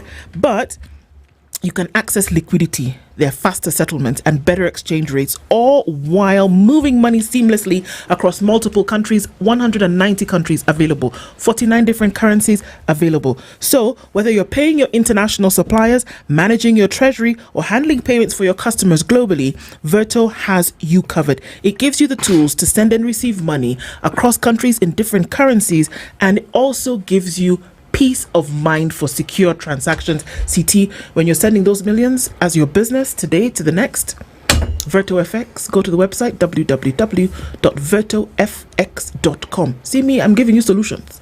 Quick solutions. You don't even have to worry. No, I don't have to worry. I just need to think. Bas. And yes. I know now you have a solution for me. I do actually. The idea of actually owning a home is not as far removed as you think. And I'm saying this with confidence because it is not me who's giving the solution. No, I'm merely telling you about a solution that has been authenticated and is being delivered to you by Diamond Trust Bank. They are saying the following. 1, they do not have hidden charges. If you pay in advance and you finish your payment early, there are no penalties. Now, what am I talking about?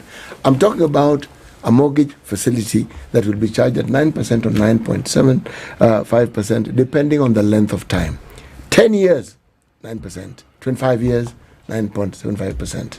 And they're saying whether you are employed as in salaried, whether you have a business, whether you're in a diaspora. First of all, if you are salaried, up to 105%. Crazy. 80% up to you will get if you're in the diaspora. But these are things you can authenticate. It is possible because Diamond Trust Bank have partnered with Kenya Mortgage Refinance Company. There you go. And they're saying that this is why we're able to offer you this interest rate, and it's steady. It doesn't move, it doesn't fluctuate, it doesn't dance around, it doesn't move, the weather doesn't affect it. Please go to any Diamond Trust Bank outlet, any branch.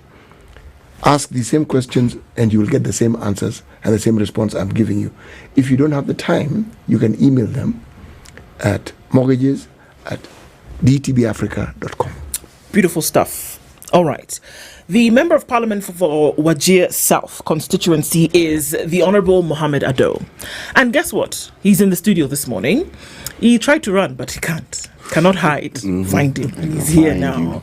And it's always a pleasure to see you, Mohammed. Thank you for being here this morning. Good morning. Pleasure is all mine. Good morning. How are you doing? Very well. Yes? Very well. Like I said, it's good to see you. And you know why I've said that twice. We're looking at a number of issues this morning. scrapping the extra vetting on IDs. It's one of the things that we'll look at today. But, let's welcome you properly. CT has a proverb from a great country today, and then you can translate that for us and, let us know what you think about it. Yeah? Yeah. All right. We are in the Republic of the Gambia. I really like the Gambia thing. You see, other countries, just Kenya, Republic of Kenya, People's United Republic of Tanzania. This one is the Gambia. Yeah. Okay? The Gambia. Yes. There is no other Gambia. Yeah. Okay? Except this one. The disobedient fowl obeys in a bowl of soup.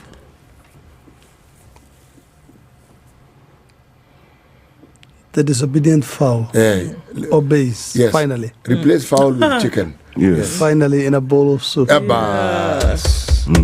Yeah. You've understood it perfectly. Now tell us what it means. It's a great proverb. It means, however intransigent, however uncompromising, however you are, one time, one day, you'll meet your match. Thank you. Thank you very much. Done, dusted, packed. Kabisa, packed, packaged, and on its way to its destination. Thank you. African Union. To the African Union. Baba aende Addis Ababa. Are you going, by the way? Are you one of the 100? No, I can't afford the trip. Oh. That brings up many questions, but that is not why we are here today. We want to begin to do the Gen Z evaluation. We ask you for your watch, Yes. your belt, your tie. Well, look, Mohammed, Actually, everything I'm wearing today is from a past era. Oh.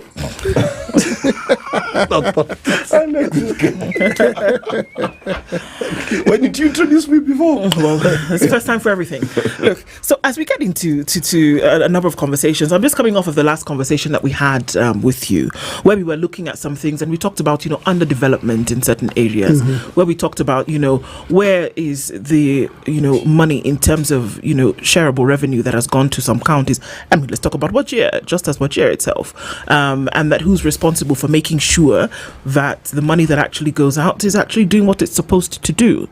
So all of those conversations going on, and then we come in and have a conversation around, all right, the president was in this region over the last few days. He was there for 4 days, came to Wajir, was in Mandera, did the thing in Isiolo, was around, and he said certain things, and one of the agendas that he did talk about was development.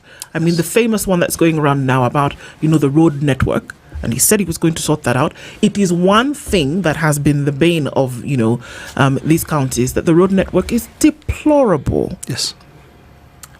Do you have some hope now, after this 4-day visit? Yes. Oh, you do? I would say yes. I am more hopeful than ever before.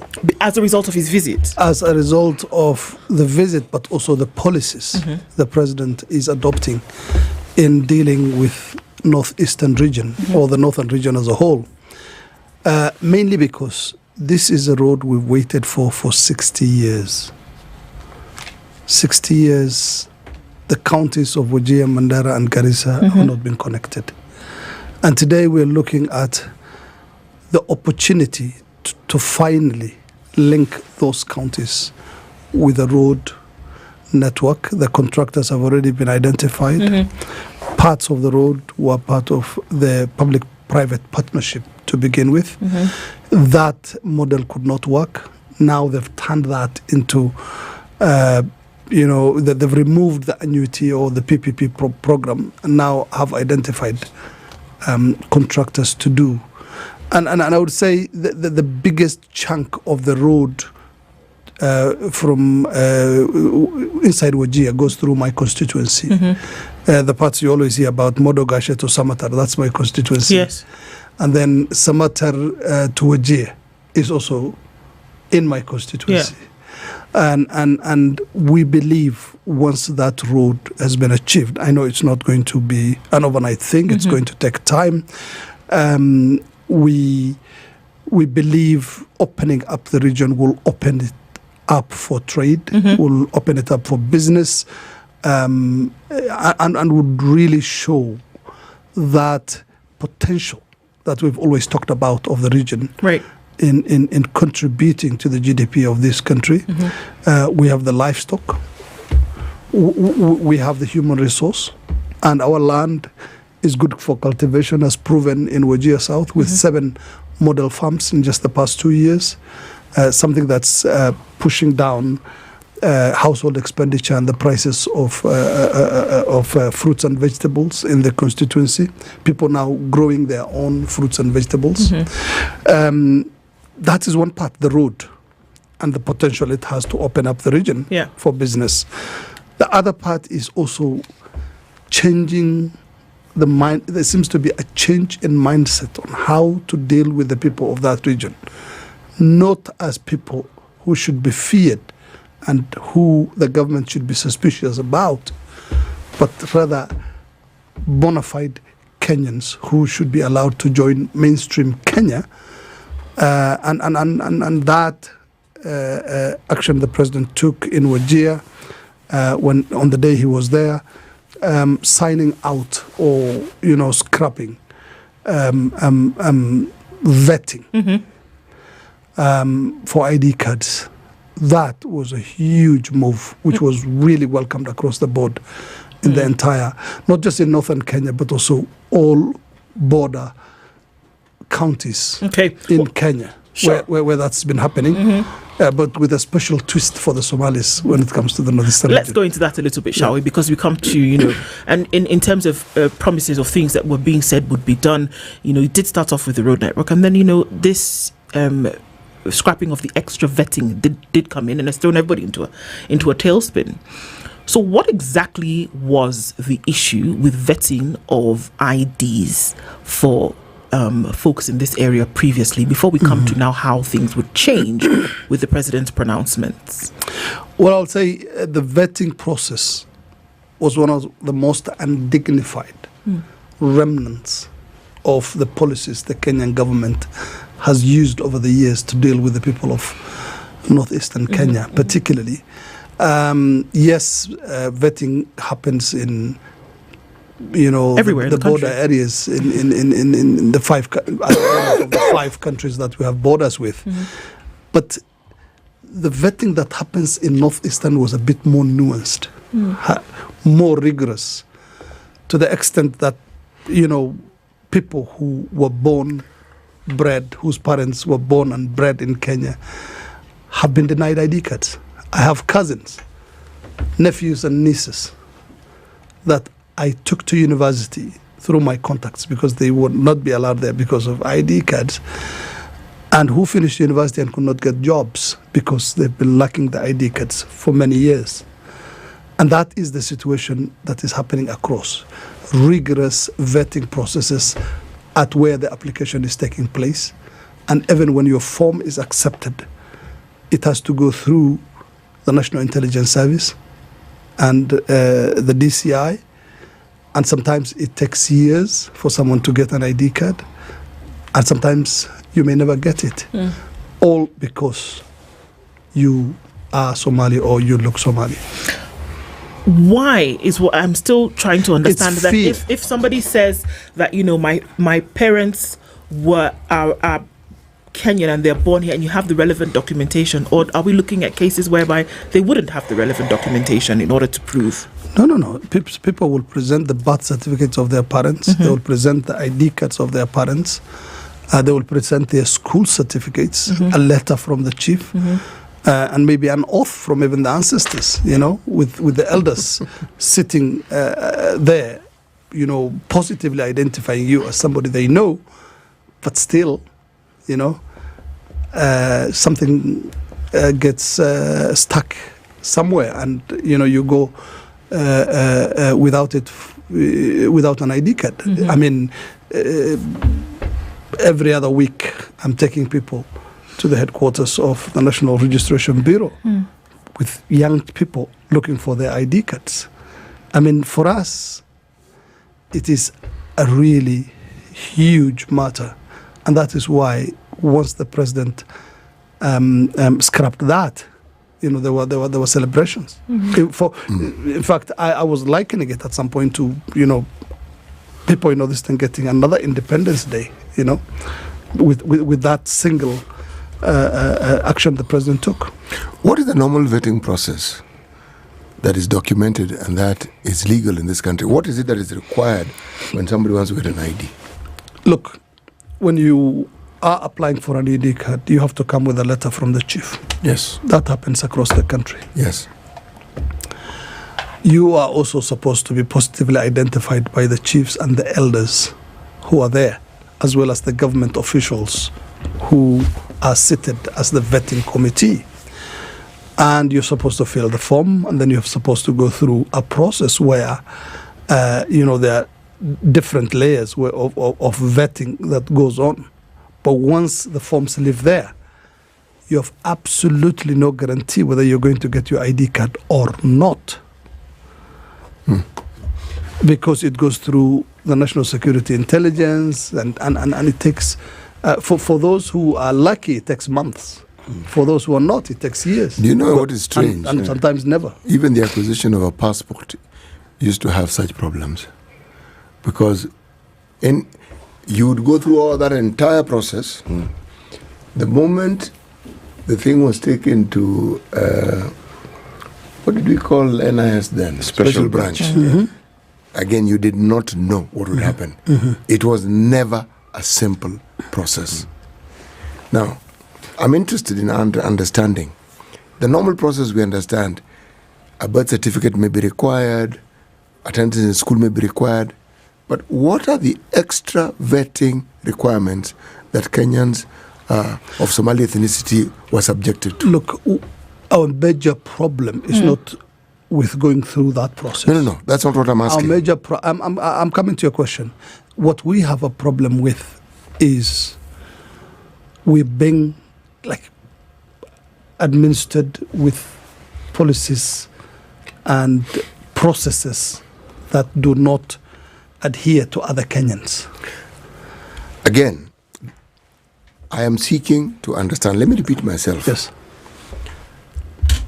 There are processes that Kenyans of Somali ethnicity were subjected to that other Kenyans were not subjected to. That's our major problem. In fact, there were times when Kenyans of Somali ethnicity, they were required to have an additional identity as beyond what we refer to as the national identity card. It's called the Kenyan Somali verification card. Yes. So essentially, you were a second-class citizen in your own country because it was like somebody who has an alien identification, yes. And yet you are a citizen. Yes. This is what I wanted you to bring out. Because when people talk about the differences, many people don't understand because they think you're just going through the process. So that's one. Secondly, even when you provide all the documentation, you still do not get the ID. Exactly. There's no guarantee. Yes. Well, other people get. Yes. So now the question is, why was that the case? Look, the issue is because we are Somali people, and on the other side of our border is a country called Somalia, where the people who live there look exactly like us and speak the same language. Sure. But is that reason enough? Is that reason enough to marginalize the people of northeastern Kenya who are bona fide Kenyans who contribute land to this country called Kenya, who are taxpayers and have also fought in the independence war for this country and have been part of the nation building process from the time we got independence until now? Is that enough? I mean, should the government segregate us? And that's what President Ruto has done away with. And that's why people in Northeastern feel that he is a different breed from the leadership we've had in Kenya since independence. And you know what? At the beginning of our conversation, I said remnants of policies the government has used to govern this region.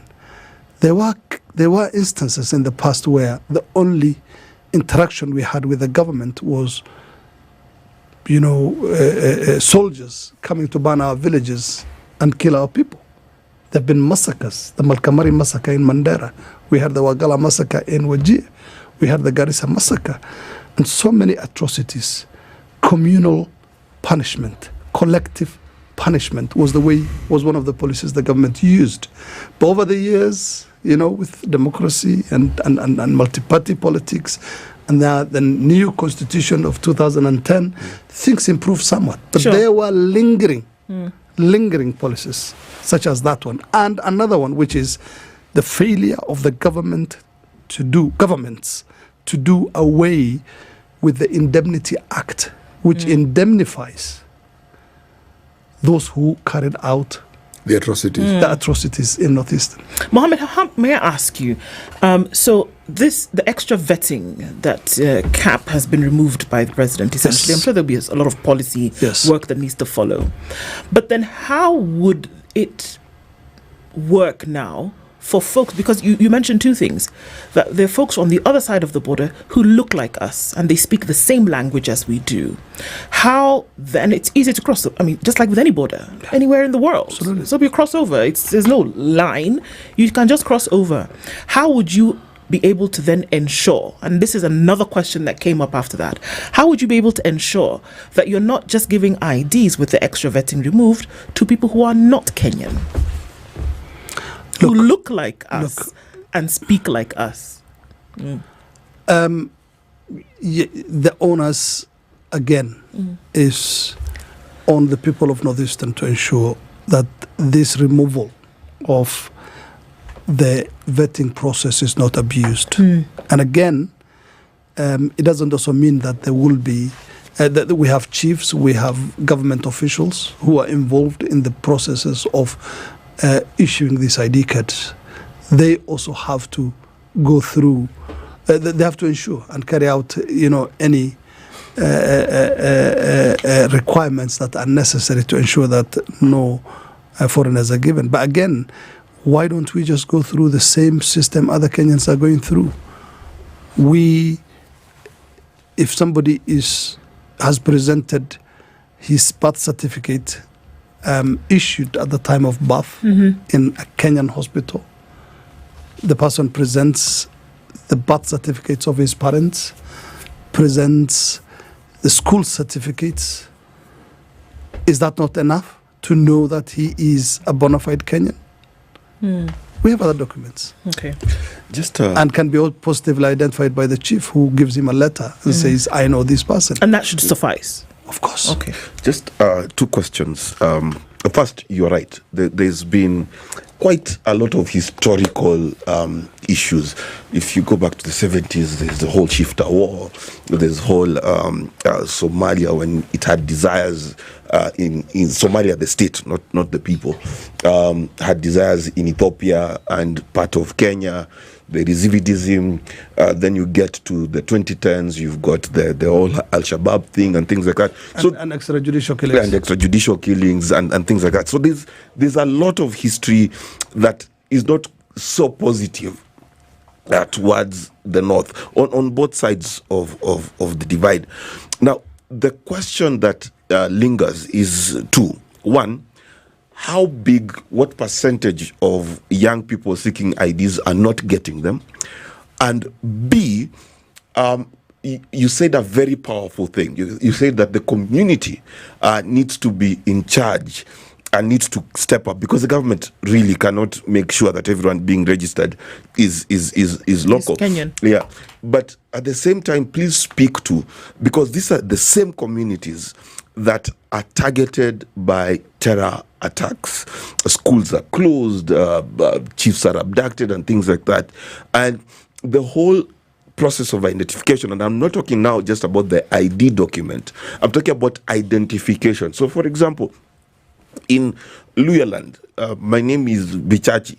I have more Bichachis in Uganda who are distant relatives than I have Bichachis in Kenya, as an example. So the idea of identity, identifying cultural roots, identifying what someone adheres to in terms of radicalization and things like that, how do you see that coming into focus moving forward? Like, what should the NIS actually do to actually be able to help the community self-identify, self-regulate, so that they are now policing instead of intervening. So question, what percentage of youth are missing IDs, and then how you going to handle that moving forward?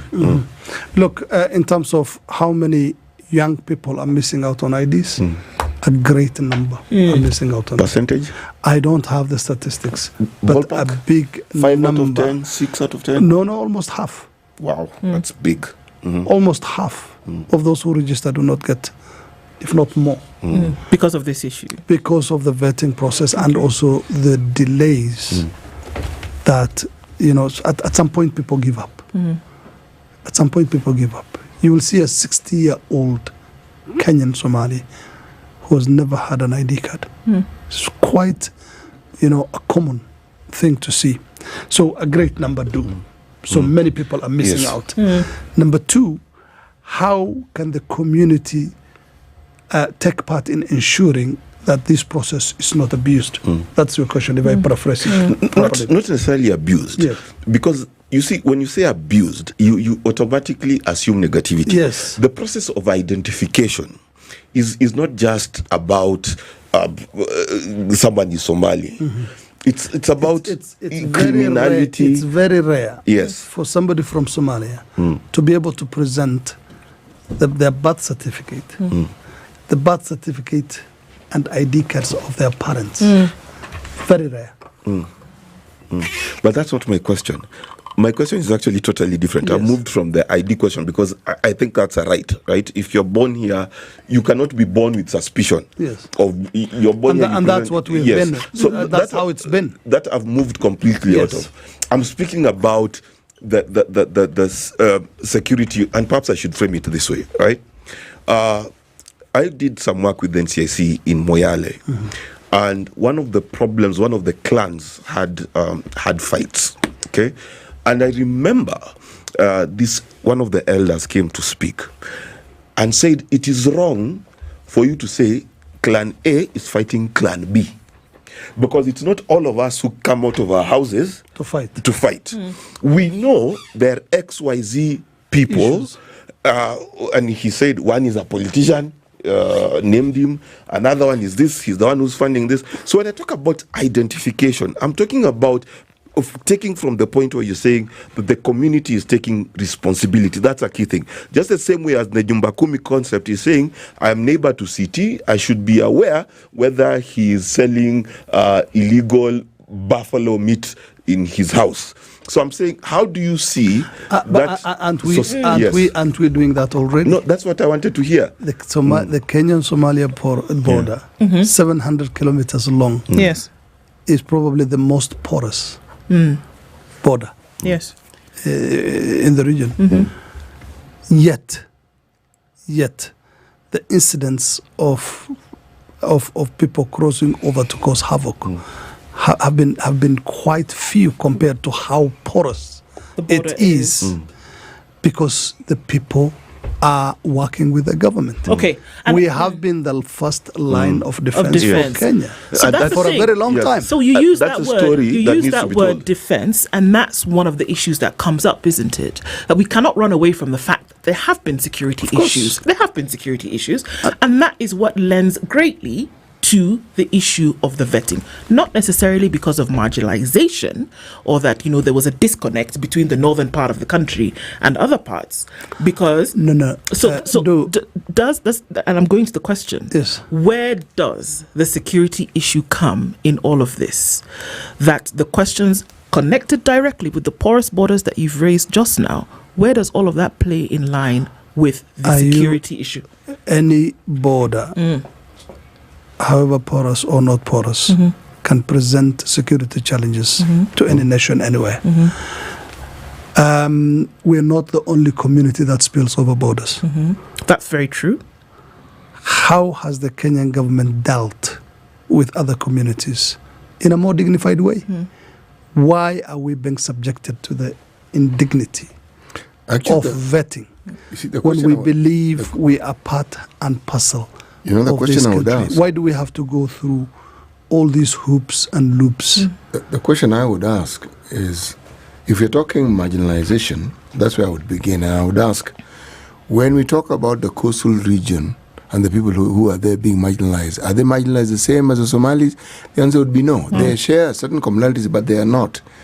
If we talk about areas that border, say, the Mara and beyond, or you're talking about Western Kenya, and those people who have borders, or you're talking about the Pokot, who border maybe the Karamajong, are we saying, or people who come from Mount Elgon, are we saying that some of these areas who have stated themselves that they were marginalized, is it the same? The answer is no. Yeah.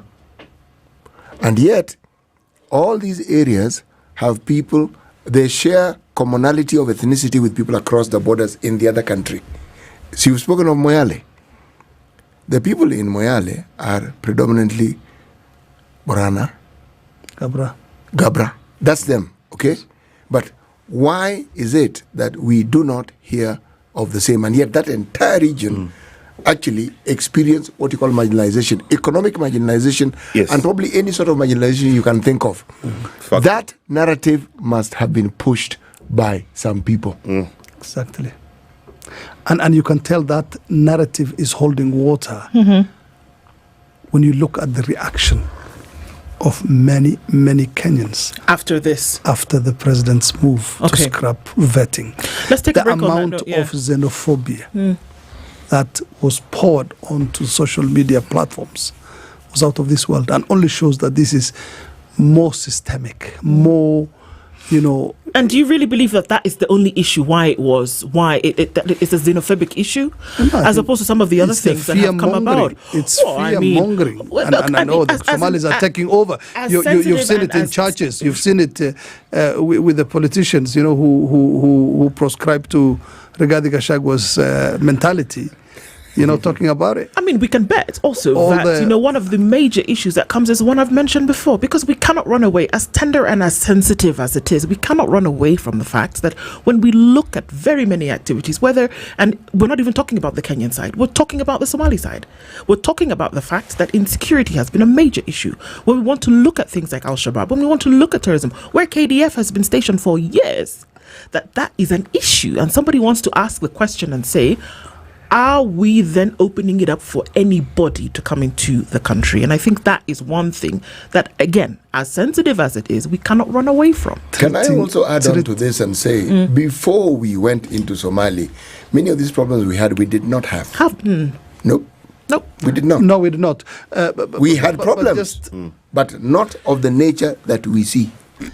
It's not when you treat people the way they were treating them, or the way they are treating still in some cases, with suspicion and fear. Okay, so like you can't treat everybody like everybody's a terrorist. They are not going to work with you. They're not going to be,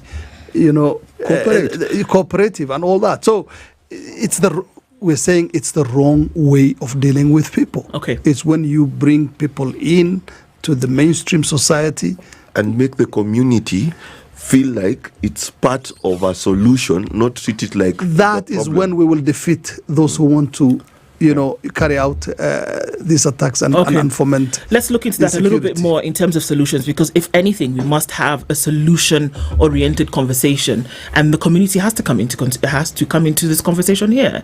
So beyond what the president said, how is the community actually going to work to make sure that happens? Because the president can say anything.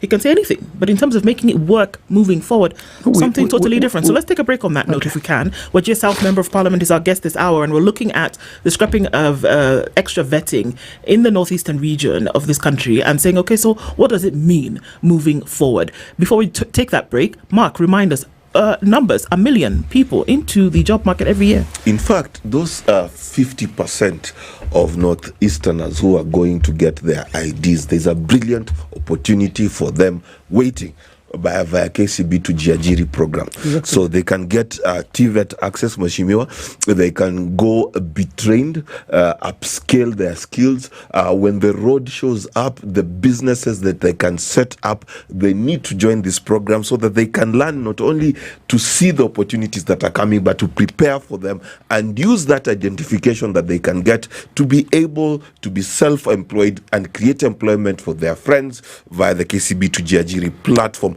which will certify them as certified businessmen and also incubate their businesses. So to Jiajiri from KCB Foundation, definitely. And if you have 200 shillings, you might want to start putting that away. Pole, because Jubilee Health Insurance says, you know what, you can actually do that. How do you go about it? You put away 200 shillings and immediately you can start to access the healthcare that you need. This is the website, www.jubileeinsurance.com. You want to send the word health, if you're going to use your mobile phone, to 40634, and more information will come to you about how you can actually start to use and take advantage of this health cover. You don't have to wait until something goes totally wrong or that somebody's already admitted in hospital or yourself. You can start to put a little bit aside every month to make sure that you don't deal with a health emergency and you don't have the much needed funds to do it. It's 19 minutes to 10 o'clock. Back with this conversation right after this. This is the Situation Room, the only way to start your day. Some days just have you feeling, you know the ones. Very few aha moments. Just moments. Maybe even a few because how can a day this good feel so meh? But then, you realize your moment of escape is a cup of indulgence away. Delamere. Get lost in rich, creamy, flavorful bliss with every spoonful of Delamere real fruit yogurt. Indulge in the moment. Are you a young person looking to unlock your potential? Are you ready to take the future in your hands? If so, then listen up. KCB to Jiajiri is the plan. It's designed to empower young people like you, develop skills and knowledge you need to succeed in life. KCB to Jiajiri combines vocational skills training, business development training, access to finance and business mentorship, preparing youth for jobs, entrepreneurship and wealth creation. Don't be left out. Visit kcbgroup.com/foundation to learn more.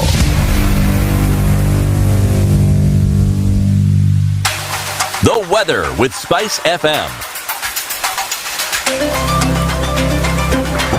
Cloudy conditions in Nairobi this morning. We'll see highs of 25 and lows of 16. We'll see highs of 30 and lows of 14 in Nakuru and highs of 25 and lows of 14 in Nyeri. It's 15 and sunny in Eldoret and 26 and sunny in Mombasa, while we're seeing sunny conditions in Malindi at 27. 20 and sunny in Kisumu, going to highs of 33, and we'll see highs of 33 in Kakamega, where it is sunny at 18. Kampala at 19 is sunny, with sunny conditions at 27 in Mogadishu. We're looking into a sunny Addis Ababa at 14, while Lagos is clear at 27. It's cloudy at 25 in Kinshasa. Quickly into Beijing, it's sunny at 5, while Paris at 2 is cloudy, and it's cloudy at 4 in London, and a snowy morning at -2 in New York.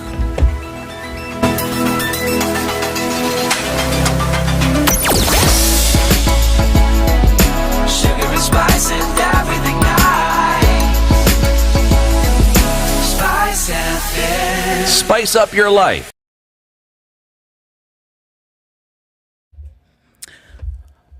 We're coming out of traffic hour. Doesn't look too bad. I think the trouble spots that we saw earlier had actually reduced into the city, coming off of Landis roads. Traffic seems to be a thing of the past. That doesn't really happen much nowadays, so yay for that.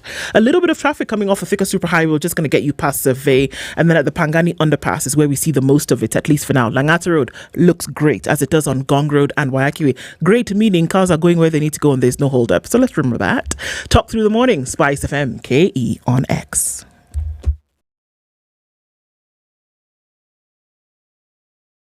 Mature, intelligent talk every morning. Spice up yourself.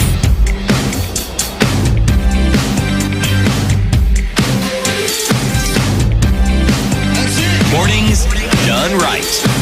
94.4. How are you making your payments when you run a business? You're dealing with the difficult, slow downtime. You're dealing with not being sure if you can change money from one currency to the next. Not sure if you can actually send money as a business to Hungary.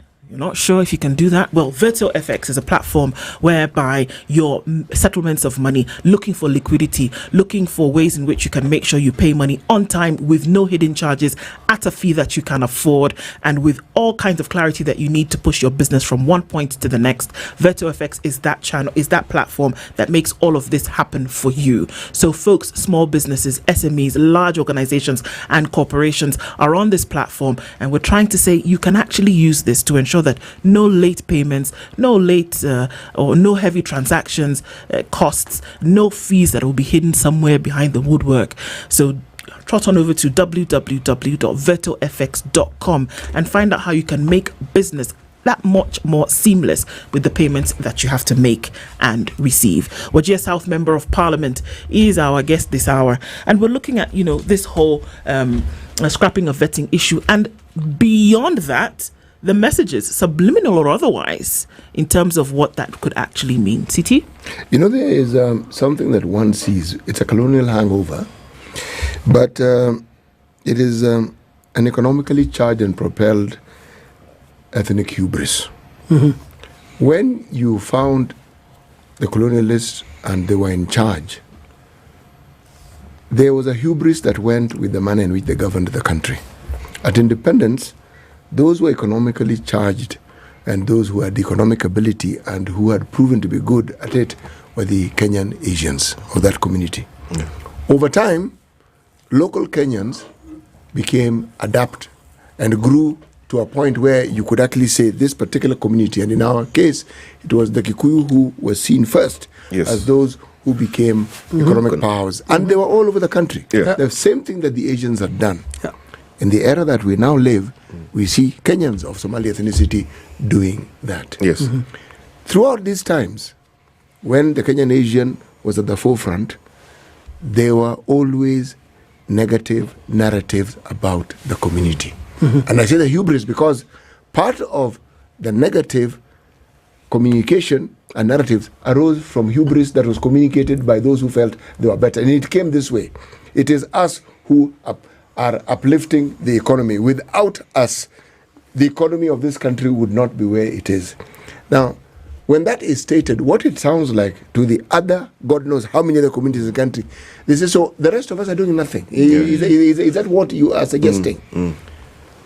Negative communication and negative narratives often have these economic issues at the backdrop of it. Mm-hmm. And you see, CT, you're so right. There's something that is dangerous in this country, and that is the opinion of an entire tribe as one thing. There was one time I complained at the airport. I was called a Luo. Na nikaambiwa, nyinyi Wajaluo, what is wrong with you? Because I complained. What had you done? Yeah? You're vocal. Yes, and I was vocal at the time when the president was a Kikuyu, and the person complaining happened to be a Kikuyu. Mm-hmm. I'm not a Luo, but Luos are the ones who complain. There's something very important. We must realize there's someone called a terrorist. He is not a tribe. Exactly. Right? There's someone called an illegal voter. He's not a tribe. Mm-hmm. There's someone called a thief. He's not a tribe. And you do not solve those problems via ID cards. Because it's not like an ID card is a magical thing that can suddenly, if you don't have it, decline you from going through the porous border, as they do, and then going to Kilifi, Lamu, and the rest to plant IDs. Number 2, city. Our intelligence service, our police, our IEBC. You cannot convince me that the people who have successfully stopped attack after attack, that we don't hear about, that we do not have Dusit D2 again. Westgate is many years ago, it has reopened. Then we say that the identity card is the only tool they have to do their work. It is not true. We should understand, and Mheshimiwa, me, I'll hold you to this. Society has the role to discipline its own members. Yes. Okay? That's where it starts. Security starts at home. But we cannot discriminate on the basis that there are Bichachis in Uganda, then you assume all Bichachis speak loudly like me. So, Mheshimiwa, that is a... yes, Bichachi. You're so right, and you've hit the nail on the head. To be honest with you, we are looking at the issuance of ID cards as a means unto itself in terms of curbing insecurity and stopping the hotheads that want to cause havoc in our country. But this is just a document. Yet, you are treating the people who are living at the border, who should be your first line of defense, and who've always who you should invite to actually help you in this war. Exactly. Okay. Who've always been at the forefront of ensuring that this country is secure. You're treating them badly. You're calling them names. You're calling them terrorists. You do not differentiate between them and the person who went into Dusit and killed our people, the person who went into Westgate and killed our people. And when it is coming, not just from members of the public who are writing on social media platforms, it's coming from leaders like Natembeya of Tanzania, the governor, or the former vice president of Kenya, Stephen Kalonzo Musyoka. And this has always been the issue. Do not look at the ID and see to it as the only thing that can stop, our country from insecurity, but look at the people who are living at the frontier where the danger is coming from, and stop identifying the people on the other side of the border the same way you're identifying the people who are living inside the country. And again, to be honest, we're done apologizing. Somalis are good in business. Somalis are very hardworking people.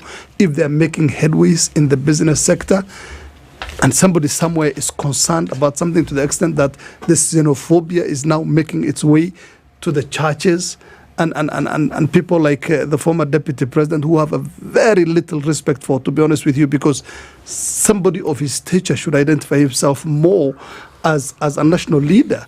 And who said that he had left the government because all security organs had been, the leadership of all security organs had been taken over by Somalis? I mean, he did not leave the government first. He was forced out. Secondly, if this is a democracy and a real meritocracy, where merit reigns supreme, the people who run our security organs are there by merit. Okay. They are decorated officers who have not skipped one step of the ladder. Okay.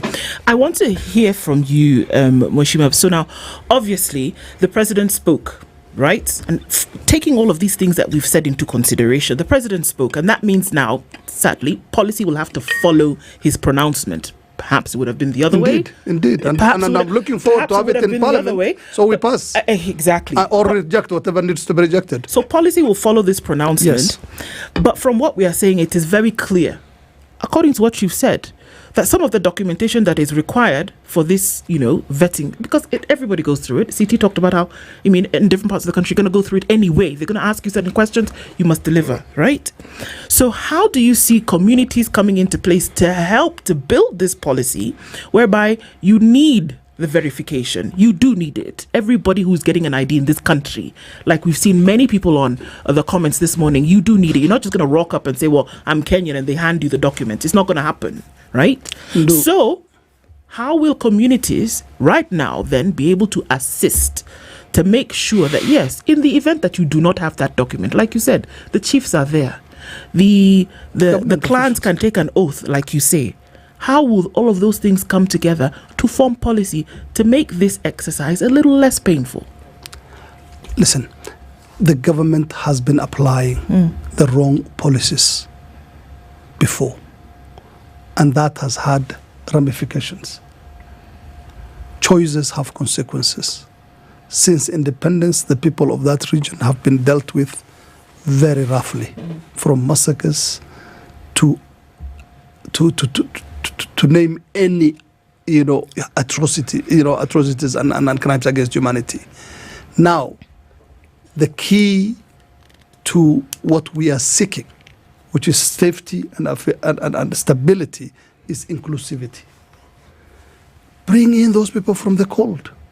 Stop administering a different set of rules and laws that do not have any effect on the other part of Kenya. Stop treating them like second-class citizens. And only then, once inclusivity takes hold. I mean, we've been playing our role despite the exclusion. I understand this, but my question is and we are ready to play our role. My question is very different. I am saying, because you said it here, in the event that somebody needs to go through the process and there's a documentation that you do not have. You don't have it. It's not a matter of, you don't have it. This is what they need. You don't have it. Yes. How are communities going to join government, because it's government essentially that's giving you this document? How will communities then be able to play the part and join this policy whereby we say, in the event that you don't have the document, will we have conforming, cooperative members of the community who are going to be able to come in and say, yes, this is actually somebody? I would assure you that we are ready to play our role. And again, I'll repeat again, we've already been playing our role. Okay. Even despite this, in spite of how we've been treated, in spite of all these rules that do not apply to other Kenyans having, being used in the region, we have already been playing and we are ready to go a step further. Go the extra mile to ensure that we protect our country as we've always been protecting and even beyond. The beauty of this conversation, it broadens the discussion around the process of marginalization which we institutionalize in this country against many communities. Yes. And the Kenyans of Somali ethnicity issue points to something that should have been rectified a long time ago and hasn't. City in Kibra, there's a community called the Nubians. Yes. That spent years not being identified as Kenyans. More than 50 years. And yet they live in the heart of the city. Yes. Okay? And they have been dispossessed of land because of that. Land which was genuinely apportioned to them by the authority of that particular time. Yes. It was given to them. And then on top of that, not just losing land. When they lost the land, they lost the economic empowerment.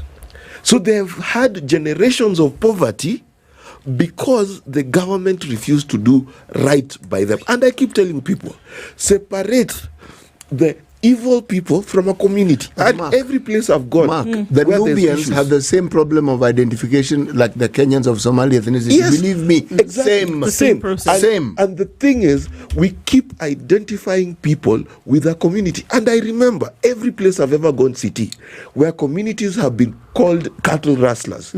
I talked to a woman and she said, Mimi si mwizi wa ng'ombe. Why don't I have a road? So there's clear focus in my mind. Separate bad people from a tribe and a religion. Those things are very different. Yes, it's difficult though. It is difficult. Yeah. And even as we wrap up this conversation, Reshima, what would you hope to see? In a short bit, what would you hope to see in the next, because it's probably going to be very quick. What do you hope to see? Well, I hope to see a more inclusive Kenya, because in inclusivity lies our salvation. And we are a nation that is more or less a jumble of ethnic groups, drawing in different directions, whose only knowledge of the next ethnic group is just the stereotypes that we like, brandishing around on the streets. We need to be a more cohesive nation that feels for each other.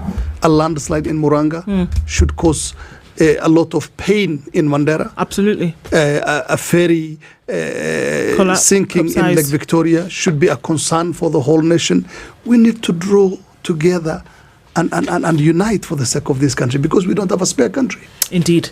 Wajir South Member of Parliament, Mohammed Ado, has been our guest this hour. Thank you for joining us with that. And as you take this break getting into the morning, don't forget to grab your Delamere yogurt, because you know what?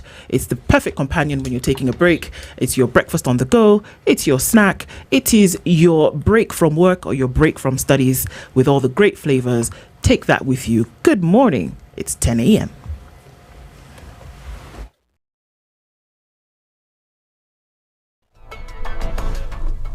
Good morning, this is the News Wire. I'm Leah Ubaga. Principal Secretary Minister of Agriculture and Livestock Development Jonathan Mweke has dispelled rumours and defended the government's livestock vaccination program